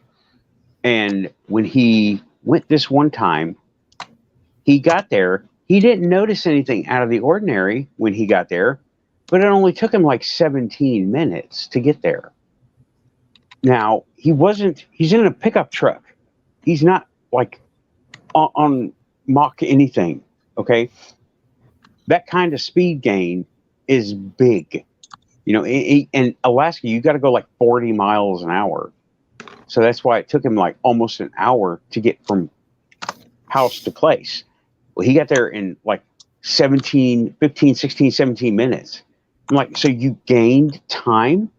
His watch didn't disagree, but he was there a lot earlier than he should have been. And he told me that. And then, boom, he comes up with esophageal cancer and a cyst that is benign on his kidney. It's benign. It's not doing anything, but it's really big. And the doctors told him it could pose a problem in the future, which I agree with, but I think they went about it the wrong way. But whatever. They did what they did. He is the way he is right now. So I'm thinking all of it comes from an abduction. Totally honest. He don't agree. He doesn't agree with me at all. He goes, oh, well, no, that didn't happen to me. I've never had anything like that happen. But gaining time, that is even weird for ufology. It kind of You is. lose time. You get marks on your body, but you don't gain time. No one's ever if done anything, that. you lose it. If anything, you lose it. Actually, what about that guy in the Bermuda Triangle with the time tunnel? Time tunnel? Yeah, there was a guy who was flying near the Bermuda Triangle, and he went through, literally, he said, like a time tunnel, and I think he got to where he was going faster. Yeah. Yeah. And, oh, man. I know you guys are being serious, but I just keep, when you talk about time, I just want to quote Doctor Who, so I'll behave and not to. Hey, do it. I mean, that's fine. You missed it. Wibbly wobbly. Yeah. Time is not, most people think time is a linear thing, but really it's more of a timey-wimey, wibbly-wobbly thing. But gaining time, that is odd. I mean. Yeah. There is a place that I've heard about that I want to go to. It's in England, and I need to look it back up. That reminded me. There's a footbridge that goes under a river, right? These guys did this. They would go and one of the stories that I can remember was this guy was hired to fix some stuff in the tunnel, right?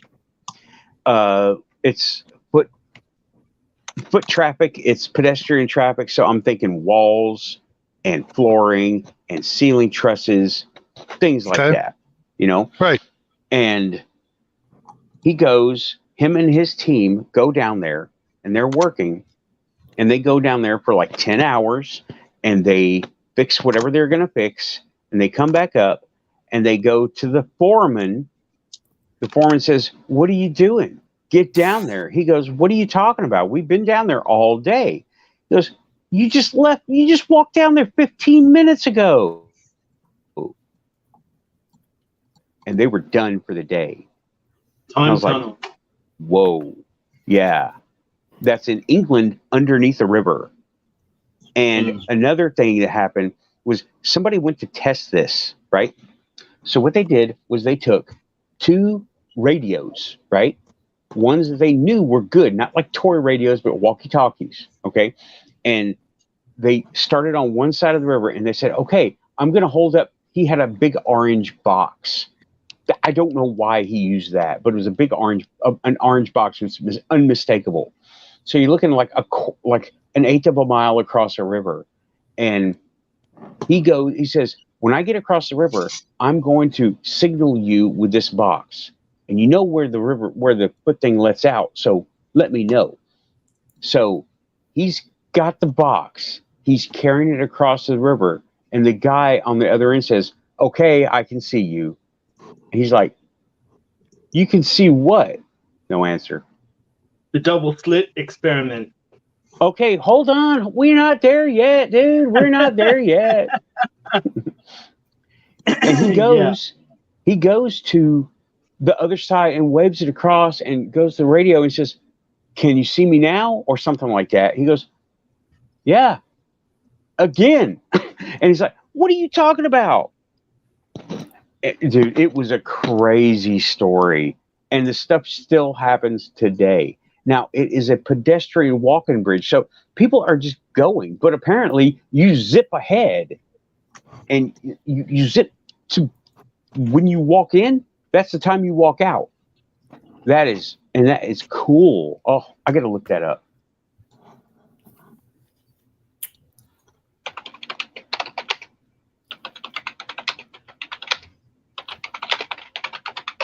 And I will put a link in after the show.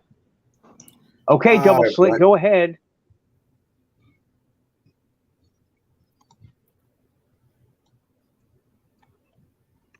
I was about to say, before he jumps in, I just blame that wee folk. Always messing with time.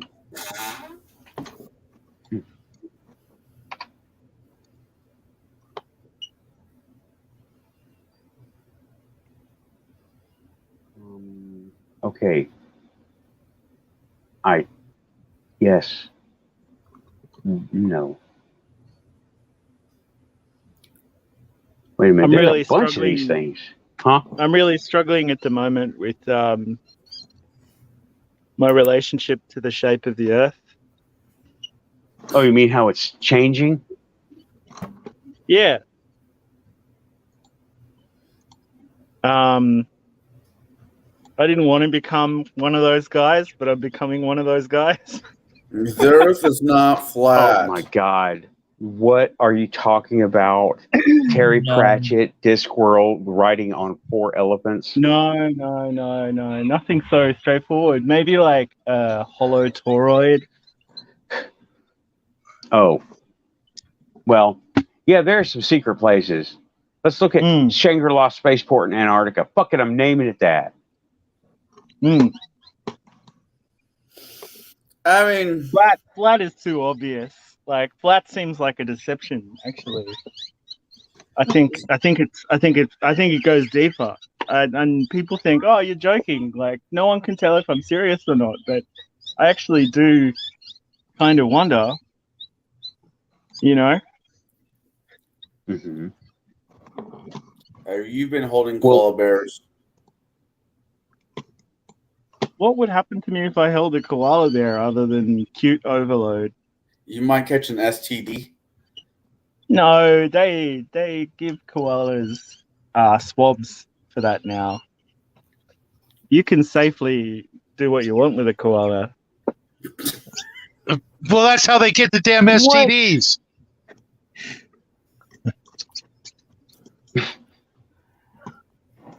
Okay. Female koala. At least one person koala. got that. I'm not a weirdo.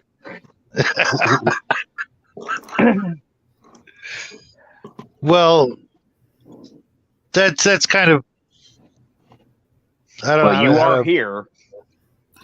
I was just earlier last night. Well, last night after Mac's show, which was late in the evening, early in the morning, depends on how you want to look at it. I was just jazzing around, and one of my buddies called me. He's like, "Do you know the U.S. or the Air Force the NASA and Air Force got together, and they were actually thinking about nuking the moon." Yep. You mean they did nuke the moon? I thought it got scrapped. No, they did it. They did it. Yeah, I thought it got scrapped too, but they did it. Imagine thinking that the moon isn't an alien base. You mean imagining it is not an alien base? It's not where the Transformers live? Exactly. Because it is an alien base. It's a duck blind. It's totally a duck blind. They're observing us. Yeah. They're on the other side, Connell. Yeah, I got to agree with you guys. Yeah. Everything I've ever heard is just too freaking weird. And we'd love to go back there, but for some reason we just can't. Yeah, I know, right? Oh, wow. Yeah. That's salty. I can't remember how to do this. I know, right? Not only that, I mean, we find helium-3 there. We figure out what helium-3 is, and we're not there like every minute of the day. I don't know. I think it's kind of ludicrous that we know more about space than we do about our own fucking oceans. I don't think we know anything about either of them. We just delude ourselves. Yeah, I think that's probably more accurate. Connell, you would be familiar with the Selkie. Yeah, that's where the Dark Irish came from. Yeah. Well, maybe. I mean, maybe it was the Milesians. But the Selkie was a spirit that would take the form of a seal in the water and a beautiful woman on land and drag sailors to their deaths. Like every good woman. Yeah. Well, I don't know that I'd call them good.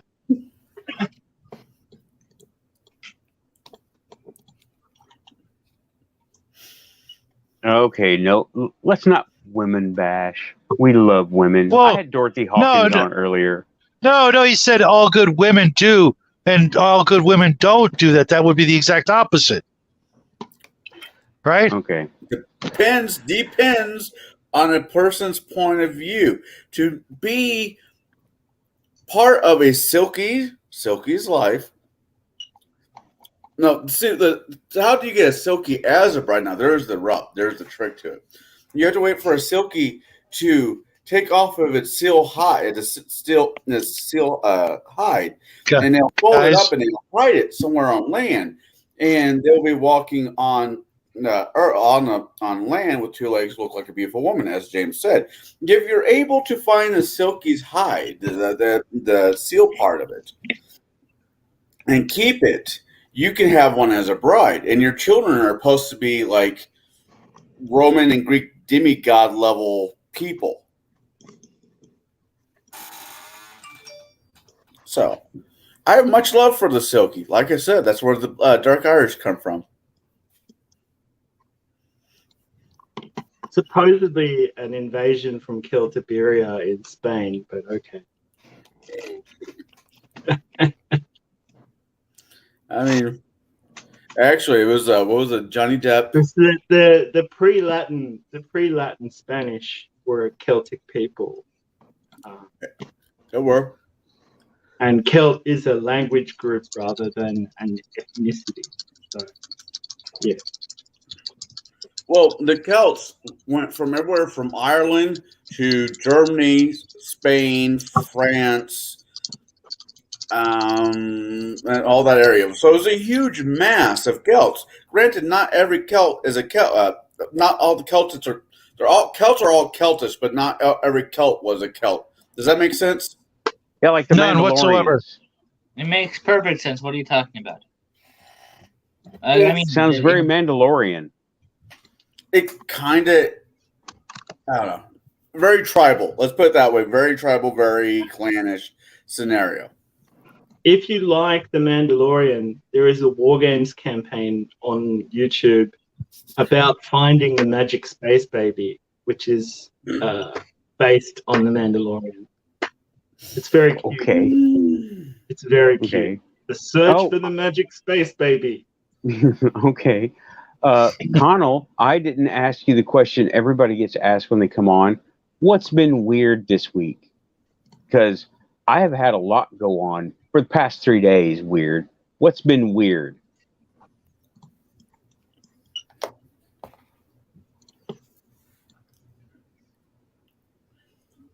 The weirdest thing, and I'm not bitching about it because it was actually kind of cool, but you ever think about calling somebody and you're about ready to dial their number and they just call?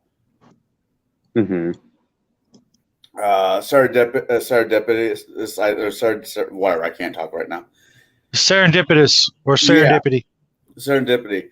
That happened to me 3 different times this week, where my love interest of mine called me right as I was about ready to call, literally about ready to punch the last number in her phone, for her phone, and that's probably the weirdest thing. Because I was just thinking about you. I'm like, that's funny because I was just thinking about you. Other than that, my week has been fairly domestic. Okay. I mean, that's pretty cool. That's very synchronistic. Yeah. Oh, yeah. I've been seeing. How about Shadow? You say you had a lot of numbers happen. Yeah. I had a. Yeah. I remember. I'm remembering now. I've been looking at angel numbers. Well, they call them repeating numbers all week long. That did happen, and well, it just happened so much now. I'm like, okay, well, still on it. Good. And having someone call when you're thinking about them, yeah, there's a link there, dude. Don't lose that one, right? I'm working on it. Even if it doesn't end up being romantic, stay friends. You'll be richer for it. Yeah. Yeah. Anyway, that's all I'm going to say about that. About advice. Now, trust me, I understand you. I would just like to have one relationship in my life that the word complicated was a defining structure of the relationship. Well, just once. So you're saying you want to meet a man? No. No. That's not what I'm saying. James, how did you do that? That's exactly what I was thinking.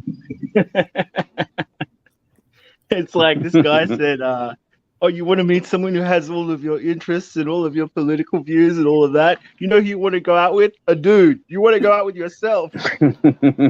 I have heard that before. Yeah, he just beat me to it. Date your emotional opposite and your socioeconomic equal. My grandpa on my mom's side, kind of a weird guy, just weird. Love him to death, but just kind of weird. He had told my mom right before he died, I think I was in Florida, but that's besides the point, that she needed to take me down to East Tennessee, back into one of the hollows, and find me a good wife. My mom's response was, oh yeah, we'll find one that could cook and clean, but probably would not have passed a junior high education. Then years later, my mom's like, I should have picked out your first wife. I'm like, I can't. I don't disagree with you, Mom, whatsoever. I think you should have picked her out too. I miss Tennessee, though. Tennessee will always have my heart, especially this time of year. The leaves, I just love the changing of the leaves. I with me being with my vision being what it is, I don't get the full spectrum of the colors from whatever, but the subtle shifting in the grays I still find absolutely gorgeous. Yeah. Yeah, Connell, the most difficult thing about exes is after a long period of time, is you just remember the nice things, and then you miss them. Nope, don't have that problem.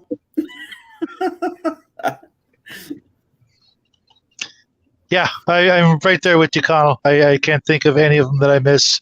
I think when you're that close to someone, you become more like each other than you realize, and you always take a little bit of that person with you, and that's why it's good to be very selective, because Selective. you can end up word with, I missed in high school and in you college. can end up with a lot of you can end up carrying a lot of ghosts around in your chest cavity. Nope, just one. But you're not. I understand what you're saying. No. Well, No, actually, that Nathan, was your- I disagree, Nathan. Well, no, You it's can just cool. I'm not disagreeing. I'm So- just trying to like Lighten get the mood. quantum with it, and I'm trying to connect the dots, so to speak. Oh no, I was talking That's about all. your last comment. Your last comment. Well, I My had a last theory. comment. Yeah, in the comment section. I'm getting all, I haven't had I'm- anything. dude. Tonight it's like they've resorted to a different kind of technological warfare because right Oh, you- now, yeah, Jackie's been having problems all night. Yeah, I have. I got James kicked is off phasing- once. James is phasing in and out of existence. Well, He's literally. I got another 7-day ban on 4chan. So you know, You got another Clearly- 7 day 4chan? clearly my deep cutting analysis is it's upsetting the globalist elite. That's I what I didn't even choose know to you can believe. get banned off 4chan. Yeah.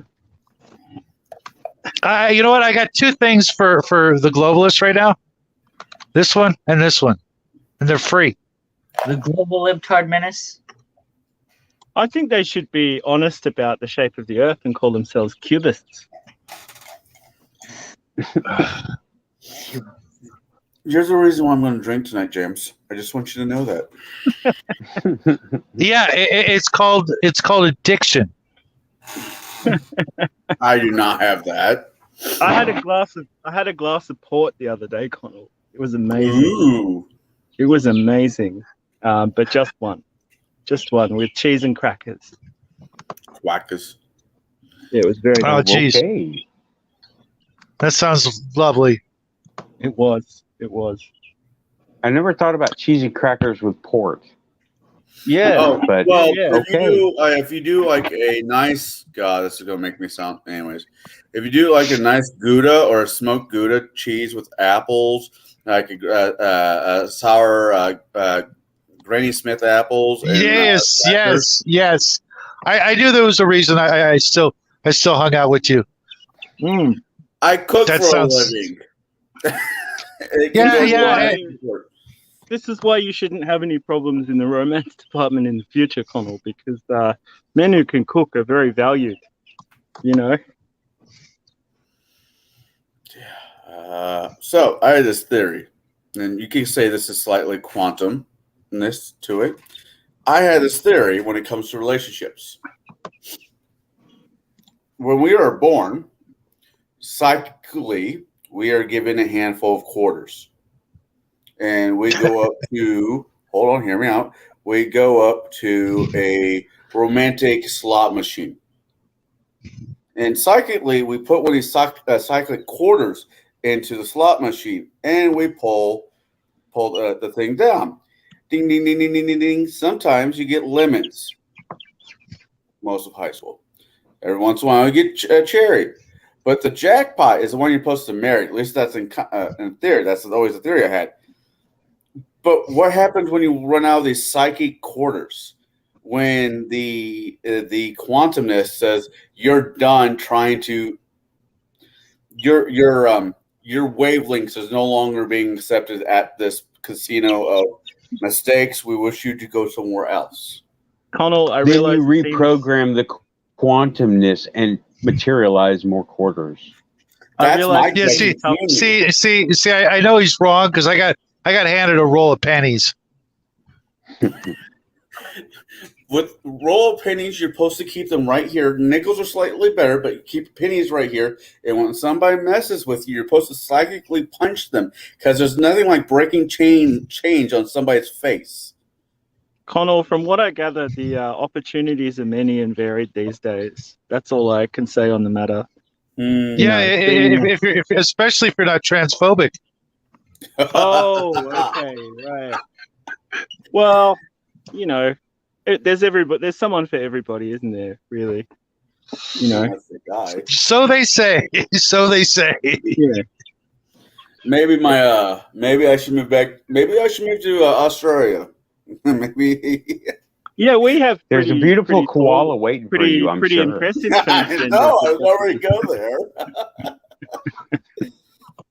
Every guy. I know you want an Australian girlfriend. I know you want an Australian girlfriend, but it's funny how everybody's image of Australians is like sun-kissed athletes who just have this zest for life, very laid back, when we're just like caffeine addicted, workaholic, battery hens like everybody else. L is in the chat. Hello, L. Welcome to the Quantum Show. Hello, L. I'm waiting for the chat to pop up on YouTube. It'd be horrible if an EMP just happened to go off in a certain area. Yeah. Okay. Any anger stays where it was, please. Oh, I was thinking there's no anger. I think it'd be interesting from a scientific point of view. If you cut off the internet here, Connell, I'll just build my own out of cork and cheese. I would not do that to you. What was so funny, Lamblin? Oh, she was talking about the birds are laughing at you, and I'm like, yeah, I heard the chirping in the background too, and I put chiping. I mistyped. Oh, okay. Yeah, it was a little while ago in the show. Okay. Trying to keep up on the chat. Yeah. When I'm by myself, I don't even try to look at the chat because it's like, okay, no one's talking in that case, and I'm just like, and it's like it doesn't work. So I just stick to the show and try to stick to my notes. But when there's other people here, I'll look in the chat from time to time because there's stuff going on. That's fine. Hey, Jackie, you still with us? Yes, I am. Just okay. quiet. Okay, it's hard to tell because you've fallen asleep on the show before. Jackie, is that 808? No, it's not happening, and it's not going to happen again. No. Jackie, Okay, just 808 is that a reference to the drum machine? The 808 in your name, Jack? No, it's a reference to the fact that I've fallen asleep on the show before. 808 times? No? No. Okay. Sorry. Yeah, hey, you have nothing to be embarrassed about. Bruce has done it more than once. Yeah, but that's because of other reasons. It's true. Other than Don't blame being the tired. alcohol. Yeah, don't blame the alcohol for his bad decisions. You guys do some intense reasons. role-playing sessions. Like, I don't know if I could play a role-playing game for 7 hours. That's I couldn't do it online. I've tried. I could do one for 7 hours. I've done 14 hours, but not on the internet. Yeah. Well, yeah. see, here's the thing. Pathfinder, excuse me, is not what most of you two guys are thinking about when you think about role playing. There's no exploration, there's no searching for traps and puzzles and things like that. It's pretty much one combat to the next. That's far as not true. That's just Bruce's gaming style. Okay. I like how you brought it back to. I like how you brought it back to Connell by saying searching for traps, but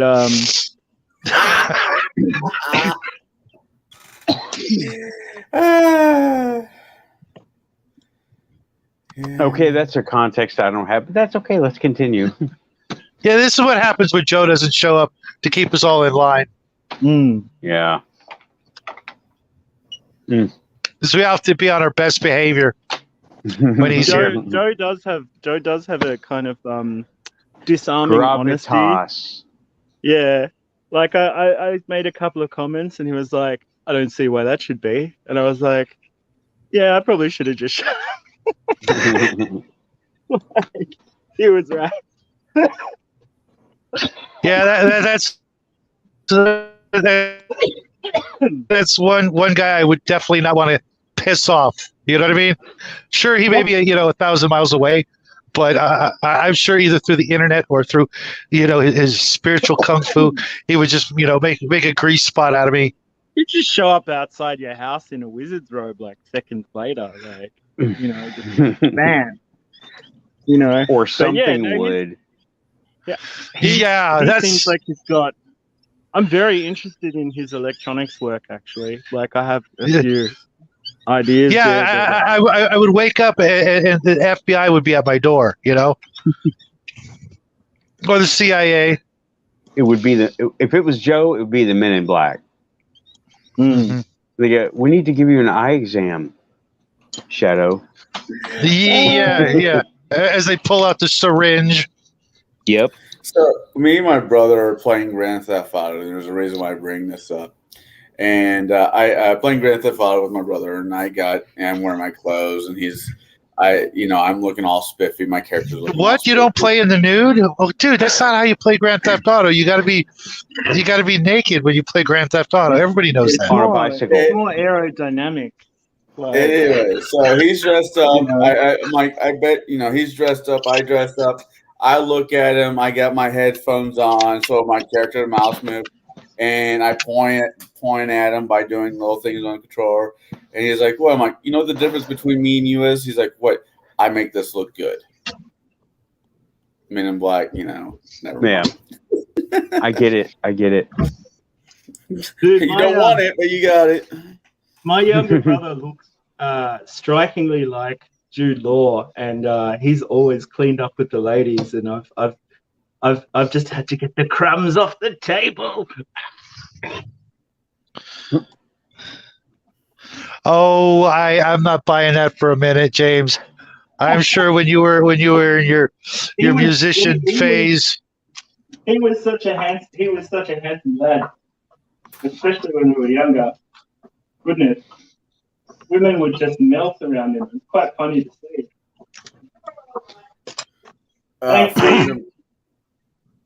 A friend of mine sent me a high school like a yearbook picture of me back when I was like 15 or 16.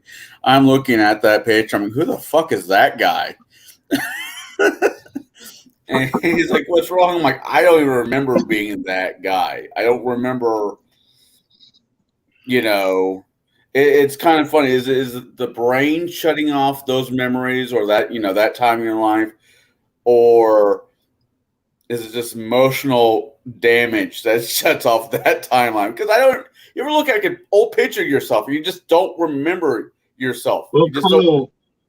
If you look up a band called Lux Voltaire, you'll see me when I was like 21 playing synthesizers with bleach in my hair. For real? Yeah. Because I'm going to look it up right now.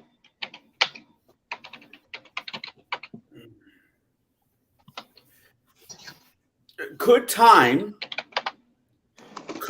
not exist and only be a perspective? Time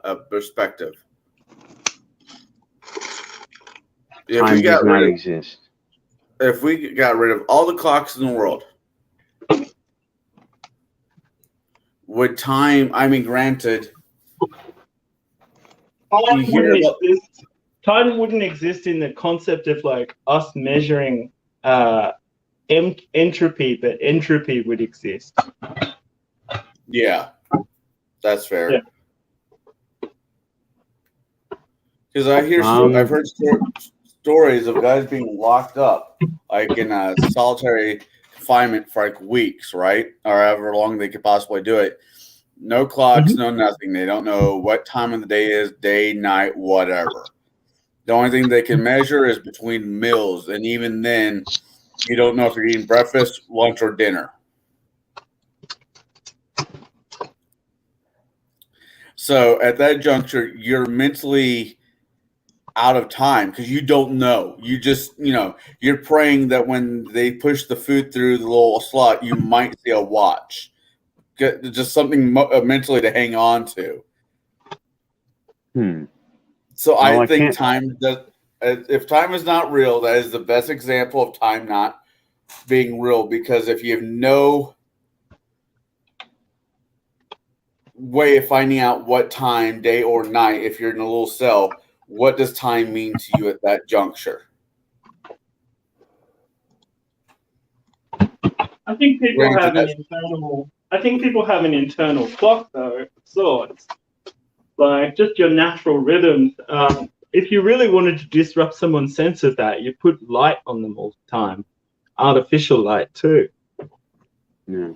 Move up to Alaska. One of my favorite vampire movies was based up in Alaska. Well, once it joins Holy Russia, absolutely. Would a person lose their mind if they could no longer rationally figure out what time it is? No. I don't think so. I think they would.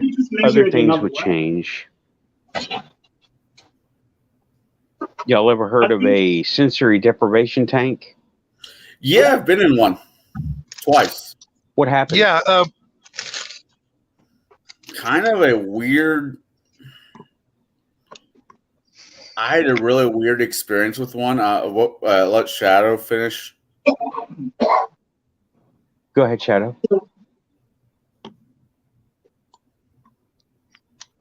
Sorry.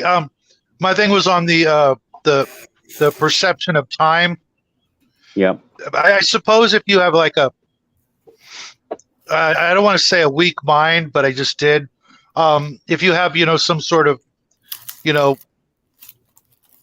inability to, to rationalize and understand that, if someone's trying to deprive you of that as a punishment, that the sooner you,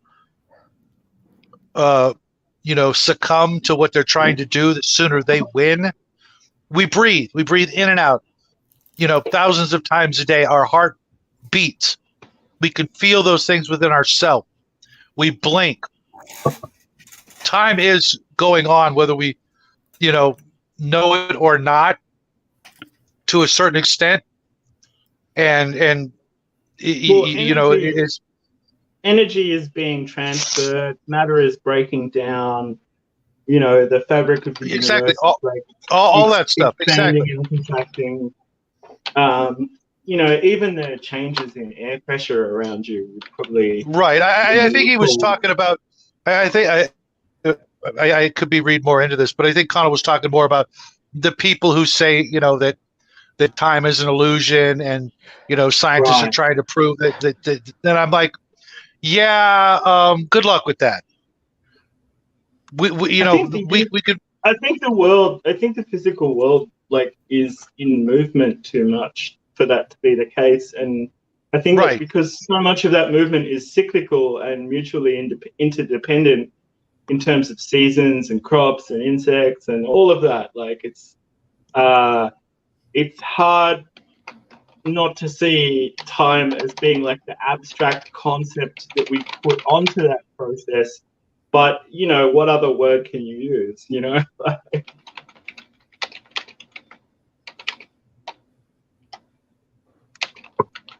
Exactly.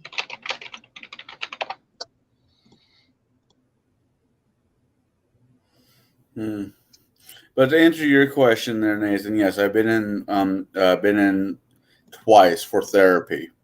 My therapist at the time thought, with some of the issues I have, if I do this and take a medicine, I don't remember exactly what it was. To my, I'm surprised it was some form of acid because I tripped out while I was in there. I had a meaningful conversation with my self-conscious and realized I don't like the son bitch very much. Yeah. Okay. But Well, don't take it personally. Yeah, they always give you hell, Connell. Like, yeah, I know, the bastard. Especially when he's right, which pisses me off. But no, it was like the best way I could describe it is it kind of felt like one of those old iron lung setups. There was a little bit of water. There was some water on it. The water only was like a couple inches. Not a couple inches. I mean, I was floating in water. I mean, I think the mixture of water and salt. There was like, yeah, that's how it works. Yeah, right. And he's like, "Well, at first you're going to feel kind of weird, but just go with it. Then, just go where it takes you." The therapist was more into the Eastern style of medicine than he was in the Western style medicine. I kind of drew the line at the needles. Do you mean acupuncture? Yes. Yeah. That's what I mean. I've had it, Connell. It's if it's done by the right person, it's completely painless, really. Yeah, it is. I just don't like needles. I get it; they can be done correctly. The first time you do it, you do feel like a little bit of a prickling or burning. I had one guy do it who was really good, and I did get some benefit from it. I had another guy who was just kind of doing it in a much more arbitrary way, and he was targeting the areas that are injured, and that's absolutely not what to do. But right. If you go with a corresponding area, right? Like a corresponding pressure point, not the area that's damaged. But if you go to someone who authentically knows what they're doing, I was amazed by it, the help that it gave me. Yeah. I'll actually have to look into getting some more. Do it. My ex had that done, and it wasn't concentrating on the part that's wrong.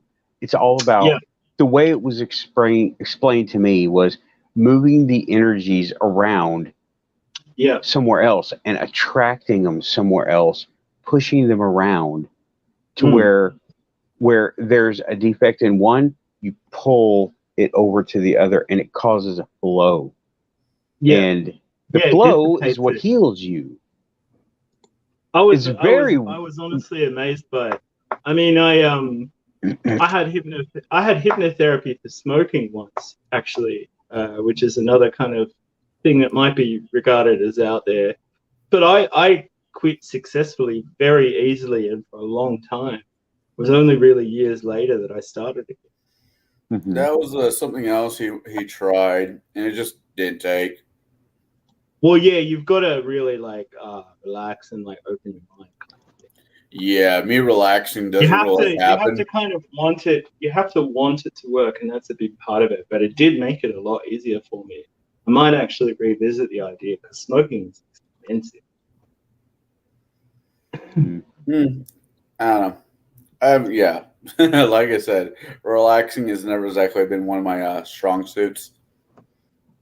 Maybe you and Jack should meditate.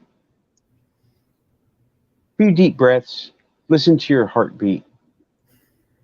Try to tune out everything else.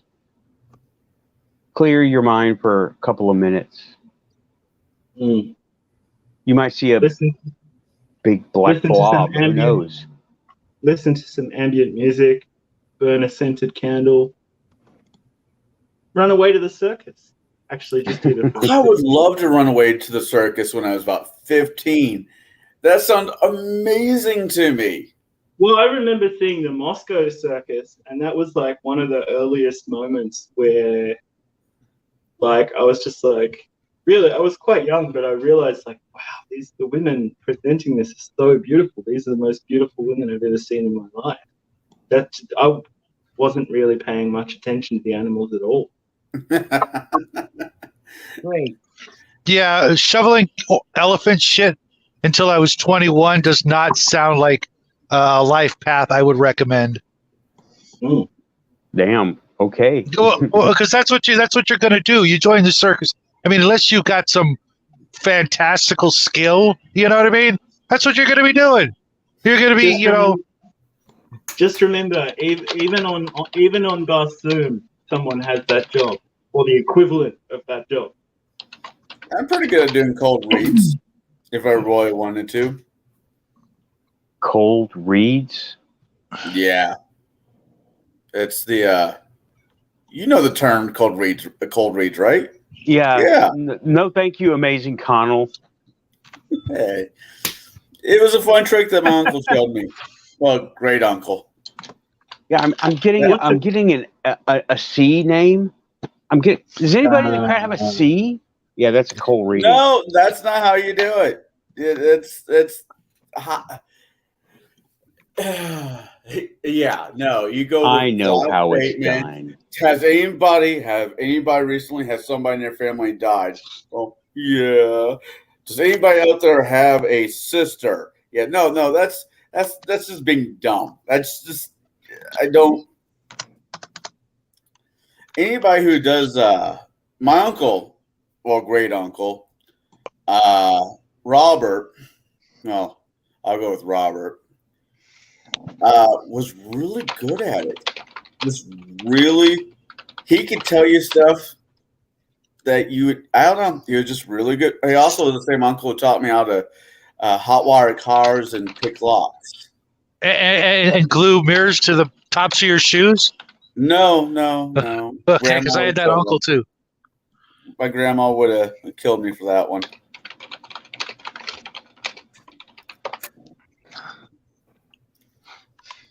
Okay. I saw that, Nathan. That was classic. Okay, this is weird. James, Connell is showing up on your screen. I don't know how that's happening. Okay, you're just experiencing some very weird glitches because I haven't seen that. Put the glue gun down.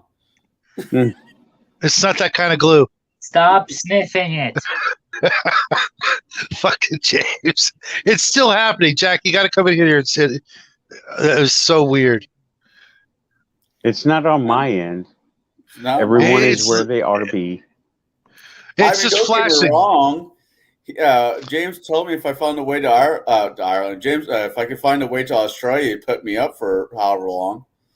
That'd be an easy way to just teleport there. It's still happening.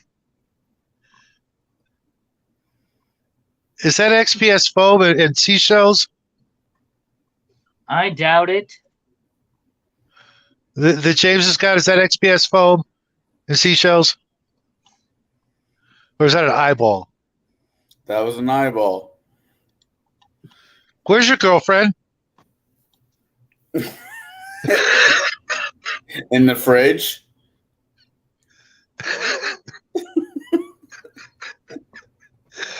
God, that's terrifying.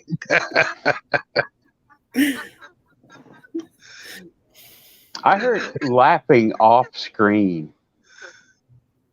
Was that the girlfriend? Was that your girlfriend laughing?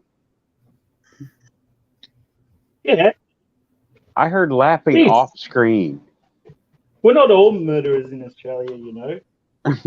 No, but you're all former convicts.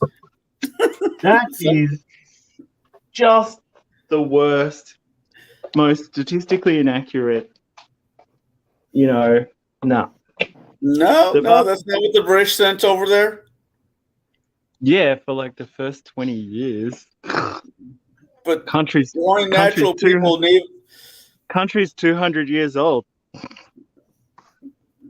So well, 40,000 officially, you know. Yeah, somebody was telling me, remember reading or somebody told me that they found water, speaking of water, going back to water, and Egyptian, they found watermarks on some of the ancient pyramids, on some of the great pyramids, that they're saying was not possible because the last time water was in that region was like hundreds of thousands of years beforehand. Yeah, the Sure. younger Dryas. You're Yeah, right. especially around the Sphinx. Yeah, the whole bit. Yeah, the contemporary archaeology has got its head so far up its ass. It's pitiful.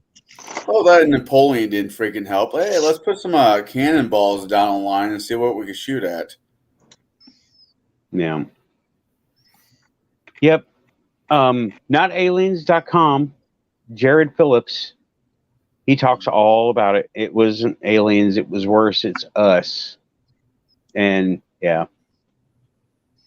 I tend to go back to these same people over and over again. It's all good. I looked it up. I looked into the guy. I paid attention to these conversations. I think we need to start dealing out official homework. I want to come back. I want to come back with something more substantial. I don't know. I sometimes worry that I say the same thing every week. You know what I mean? Or sometimes I think people think that I say things that are sensational just to keep things going. And it's like, no, I really do believe things that kooky now. Like the wheels have completely fallen off my reality, and I'm pretty much open to anything. So, Water temple. Yeah. I want to see if for real though. That was something. That was a profound experience, y'all. I mean, it was just me putting water in jugs, but. Yeah, but the fact that you not only are you open, to things like that, but that you felt something that, you could have just as easily not, considering the time constraint you were under. You were in a hurry. Your brain should have been, somewhere else. Target, on task. Well, yeah, you would have been doing stuff. You would have been thinking about your dad, etc., etc. But also the fact that you just take such joy that you recognize it and you take joy in it is really important. Like, it's like you have gratitude for feeling that way. I don't really refute any information. If it comes to me, I look at it. And I think it was you that said, I thought Nathan was the analytical type. That's how I got here, by being analytical and not refusing any information based on my own inexperience. Yeah, I just saw things get so weird and woolly out there that I think really the nature of our reality is not what we've been sold for ever, honestly. No, it isn't. And I refuse it. I do. I refuse it. Okay, weird technical glitch. I'm having things appear and disappear on the screen. Parts of the screen.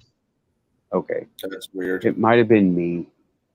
Might have been a text message or something coming through. I've been having that all night, especially with James. There's his screen is like flashing or flickering, and there's other images, usually Connell. It's like it's trying to, put Connell's screen on, not on, but like behind James. Oh, he's got to buy me dinner first. I've got a schnitzel on, Connell. Will that do? That'll work. I like a good schnitzel. Okay, y'all. I'm going to go ahead and wrap it up for now because the show has run its course. It's good. I'm starting to get tired. I know we're a little bit early stopping, but that's okay. Well, hey. Yep. It's your fault. I'm cool with that. Okay. You know what, the first part. Go ahead. Hold on. Before we go, I like James's idea of homework. Well, I wonder why don't we pick two? Just bring findings back from a topic that we found. Because I don't want to say the same stuff and feel like I'm just taking up air. Because I worry. I want to bring the goods. I want to bring the goods. Okay, start watching for the weird. It's all around you. I swear it is. Okay. A person you go to go to the store and buy things, right? Watch the people, see what's out of place, right? Everyday life, right? Just everyday life. Watch the people in the store. Watch things that happen around you. Just be open. Say, there's got to be something weird here that I'm not seeing, and then I want to see it. Even speak it loudly to yourself, and it will show itself to you, because you're like manually taking off the filter, and you're like, show me something. I will try that. And yeah, just even if you physically speak it, you hear it, and that is an unlock symbol. That's like unlocking it and going, okay, he wants it, here it comes. And it is. I promise you, it's out there, because it can't all be me. Okay, it can't always be me. I'm the one. Okay, water temple in Tennessee. Who would have thought? A place of significance and power. Yeah, it was definitely a power center. Okay, and it was like, I've been where ley lines cross. I've been in consecrated places, many consecrated places from many different walks of all kinds of life, and yeah, reading Dune First Assignment is a little bit heavy. Good thinking. A little bit heavy. I do love Dune. No, right. Frank. No. Sorry, I already did that. Won't go back. Okay, but look for the weird. Just say, even just talk to yourself. Tell yourself, what's there? What is it? Listen for things. The numbers was a good one. The dreams is a good one. Right? Oh my God! I see the same numbers all the time. Every time I look at the clock, it's the same time. And you're just now bringing that up. That's the weird. That's your quantum key. Every single time. Every single time. That's a quantum thing right there. Keep looking and ask why, and you will come up with an answer. Why. I know why. The answer is musical. Okay. Yeah, it's a creative answer. Like, it's a creative energy that I think is doing that. Okay.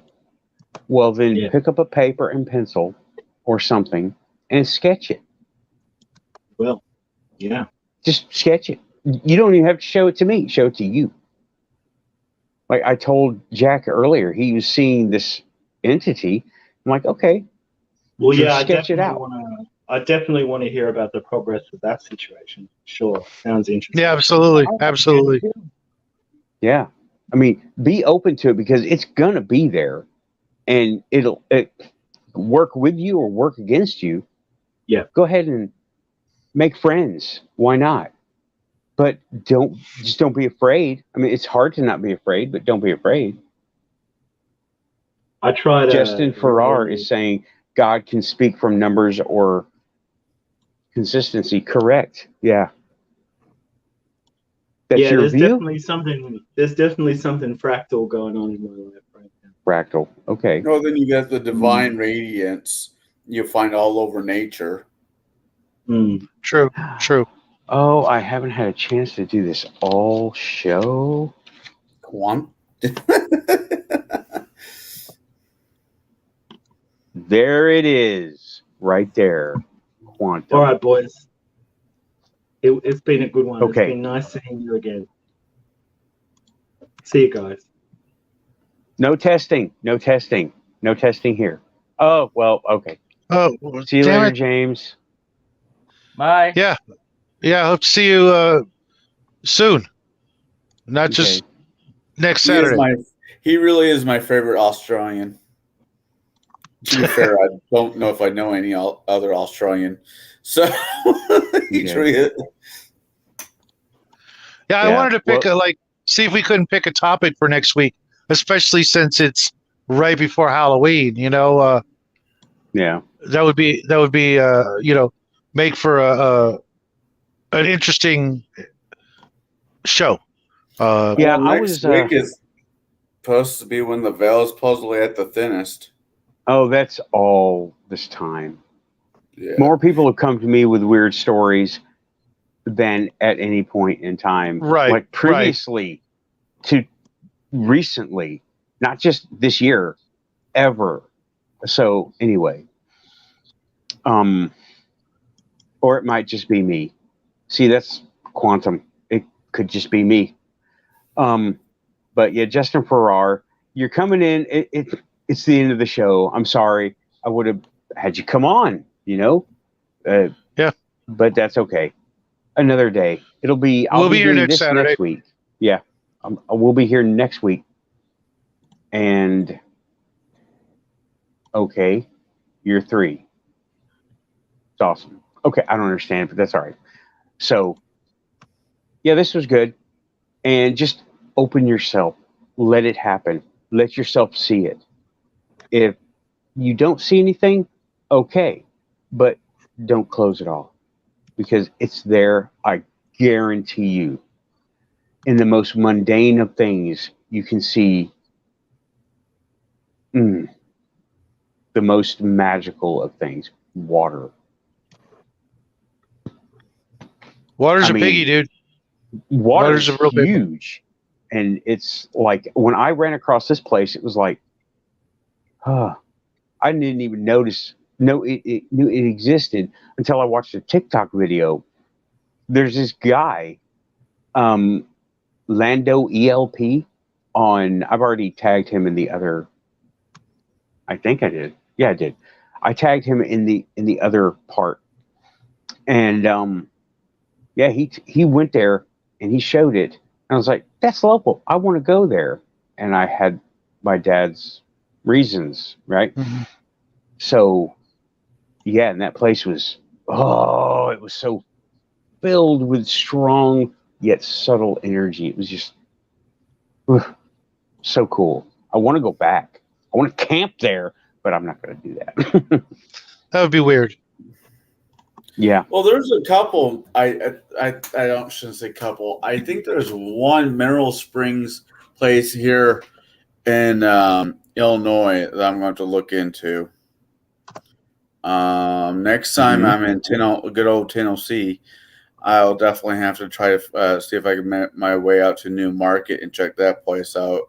Because, I mean, there's always, not always, I shouldn't say always, but there's a few of them that are like right next to the Mineral Springs area. There's always some kind of like spiritual people group that's close by. I mean, almost in shouting distance. Yeah. I've noticed. I might find that kind of interesting. Well, when I drove away, there was churches all over the place there. Churches all over the place. I mean, there was one, I passed 2 and didn't go 2 blocks. Well, I went 2 blocks and passed 2 churches.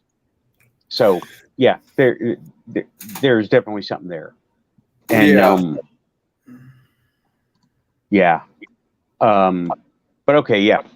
So keep an open mind to it. Make sure you don't close anything off, because that is cutting yourself off from really the nature of reality.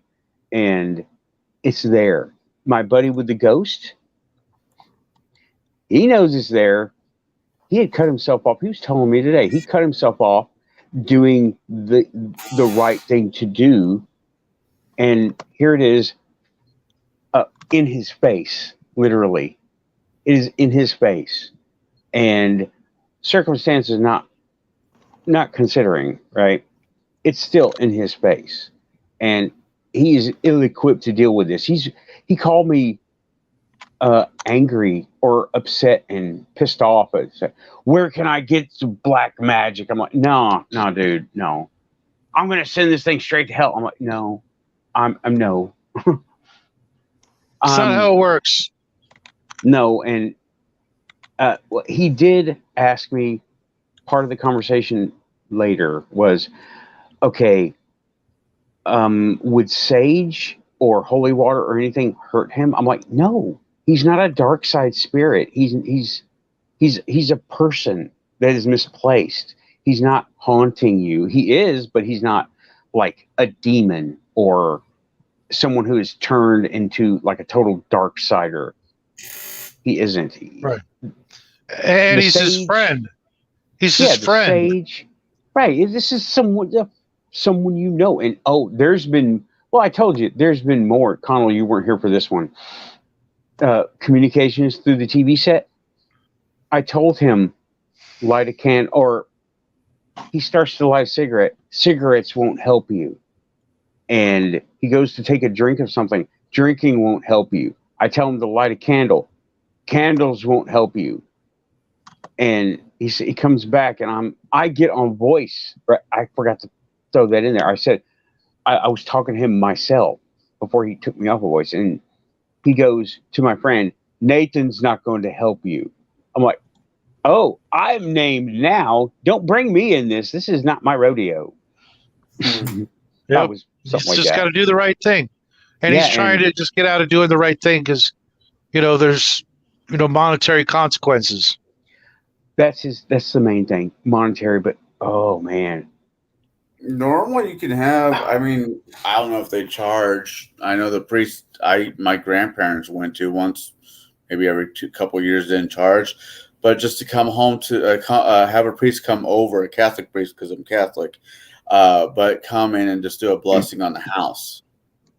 well, that's And that- for bad side entities. It's supposed to be for both. Because even Well, if he's they're blessed, but he's still tethered. I mean, there's some actual necromancy happen here. This is not right, somebody and- is wandered in. Yeah. I mean, He needs to do what he was supposed to do, and that's it. Yeah, and now they're all catching it, not just him. All of them are, and well, he is happy that now he knows there is some kind of existence after death. He wasn't sure about that before. Now he is. But now he's got to pay for it, not monetarily, but he's got to deal with just it is hurting him, right? The situation, not the guy. The situation is hurting him. This is karma. You don't fuck with karma. And anyway, I mean, especially like this. One saving grace, there was no malicious intent. That's his saving grace. And if it goes on too long, things Will will change become drastically. malicious. Yeah, things will become 'cause- malicious. How long is it going to be before his friend realizes that? Well, he just doesn't want to do it because of reasons, and it was just like if they were both alive and in the same place, and he says, well, I'm not going to pay you back what I owe you. What's that going to do to a friendship? Right. You know what I mean? Yeah. Yeah, Well- except now karma's involved. Yes, plus karma. And there's Piper to be paid. Go ahead. And the rules of the cosmos. He's defying them. Mm-hmm. Yeah, and none of it was intentional. It was. I'm not going to say it was accidental. It was neglected through selfishness and a poor decision making, and regret, and a bunch of that normal human stuff. And apparently, this happens to a bunch of people. I mean, it doesn't always happen with electronic communication, but it's pretty interesting. But yeah, that's that. And I wish I could help more, but there's nothing I can do. The rules are, the energy is what it's doing, and that's, I know what he wants to bring a priest in, get the priest involved. I'm like, they're gonna tell you the same thing. Yeah, you got to do what you're supposed to do, and that's it. That's the only thing. Yeah, the stuff stopping him now is insecurity, fear, and part of that is being brought on by the angry spirit. It's not all him. It's part of it is by the angry spirit. And his car run itself out of oil. A brand new, practically brand new car. There are 100 different things had to happen for that to happen. And that did. And it did happen. Because there was the spirit world was involved. That's it. I'm like, dude, if you don't take care of this, you haven't seen bad luck yet. Oh, okay, I'm not going to get wound up again. But yeah, I gotta.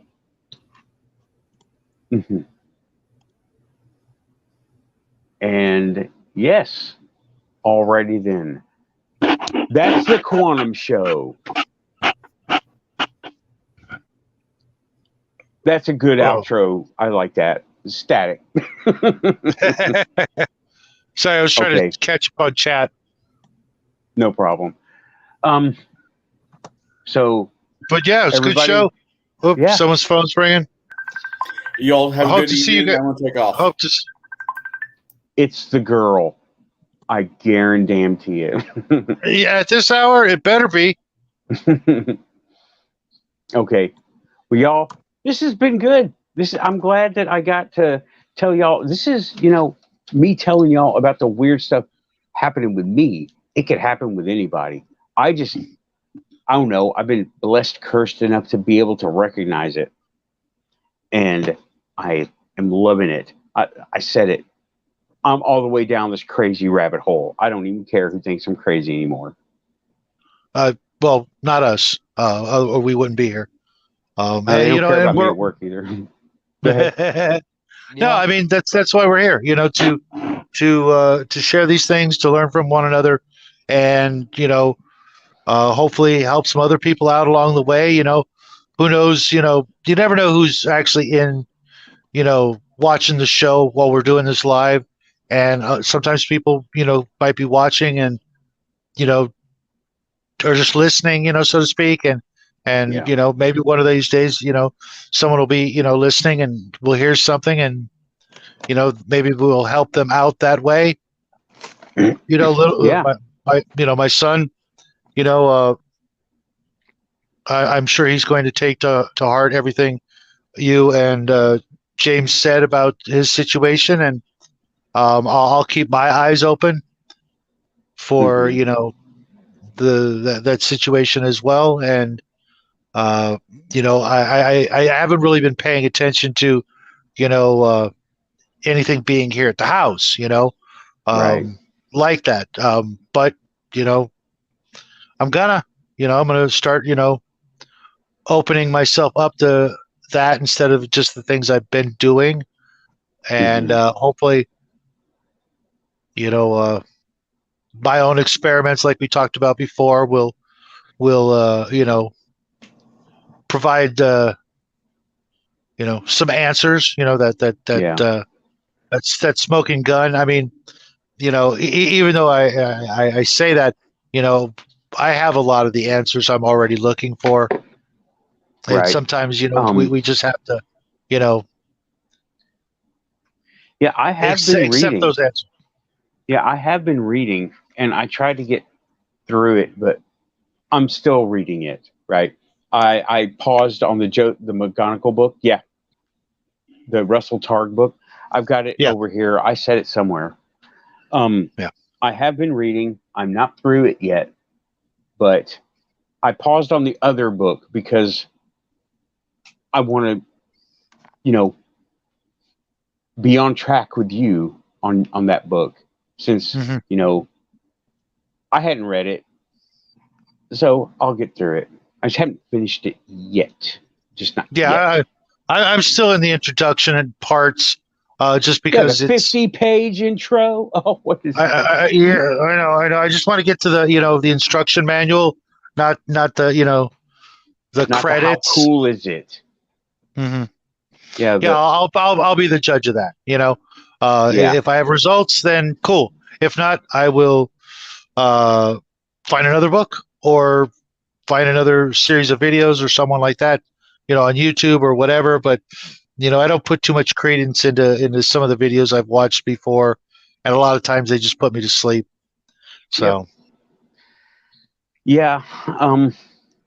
The McGonagall book is, or what did I say? McGonagall? McMonagall. This is the other one that I got, right? This is more my speed. And it's, I paused it to study the other one first, the Russell Targ book. So maybe they'll complement each other. I don't know. I got to get through one first. Yeah. Okay. Keep an eye out. It's out there, I promise. Somebody is coming in? What? Connell? Okay. Sure. I'm guessing the phone call was not who you were expecting it to be. I was just, no, it was. I wasn't expecting the phone call. I was looking at her. As I was listening to you guys talk, I was actually looking at a picture of her, and I was just wanting to talk to her again tonight, and she called me. So my show is having an influence on you in the quantum realm. Oh, shut up, Shadow.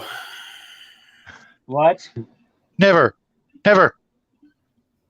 Long after I'm dead, you'll still hear my voice. I went, ooh. Unfortunately, I believe you. Are you doing that thing where he's just an obnoxious asshole? Yes. Okay. When does that ever stop? Never. Okay, well, I am in the process of wrapping up the show, so it's all good. I'm glad she called. That's cool. Make plans for another call. Whatever. I always make plans for another call. I just don't know when those plans are going to happen. Okay. Yeah, well, maybe grab this book and no, I'm kidding. Never mind. I'm not going to go there. Yeah, that's a little out of his wheelhouse. What book was that? Yeah, the book of Asian massage secrets. There you go. Do that. I have somewhere in my book collection. I got as a joke from my grandma. I got when I was like 14, but it was a joke. It's called Gypsy Spells and Spells and Charms. Okay.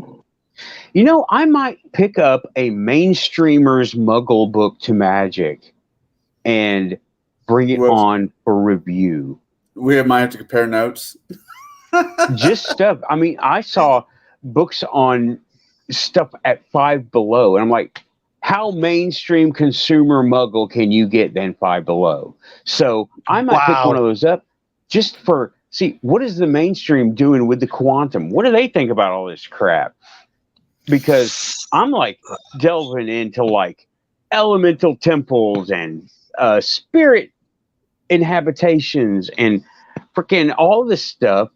What is the mainstream doing? I need to, something. The Five Below book. What is that all about? I might pick it up. I browsed through and it was like knots and herbs and doing things in moonlight. And I'm like, I only thumbed through it. I might spend the $5 and go get it and bring it on the show. The Muggle Show. $5. Quantum Show, the Muggles edition. Next week. Oh, it's already. I'm gonna write that down. Muggle edition. That's it. Unless something decides, no, you're gonna talk about this, and here it is in your face, because that's what happened. Yeah. This week. But I will think about the Muggle Show for next week. Who knows? Yeah. Somebody might show up. Okay. All right. Deep breath. All right. Everybody, thanks for tuning in. We lost everybody. It's us now. In the 4 and L. I think Justin has gone and everything, but that's okay. It's all good. And it kicked me into top chat again. I don't even know why. But it has been... Mr. Longborough is still here. Okay. I think L took off. say la vie. Okay, y'all. It's been great. This has been a good show. Yeah, it was. Yep. And yeah, just let it happen and observe around you. And take notes. Yeah. Or just remember. Because, I mean, Connell, remember. I always remember. Okay, there you go. Now I'm speaking your language that you'll remember. Okay. All right. I'm out. Yeah. Show is over. Good night, everybody. Thanks, everybody. Don't do anything I wouldn't do. And, come on. Okay.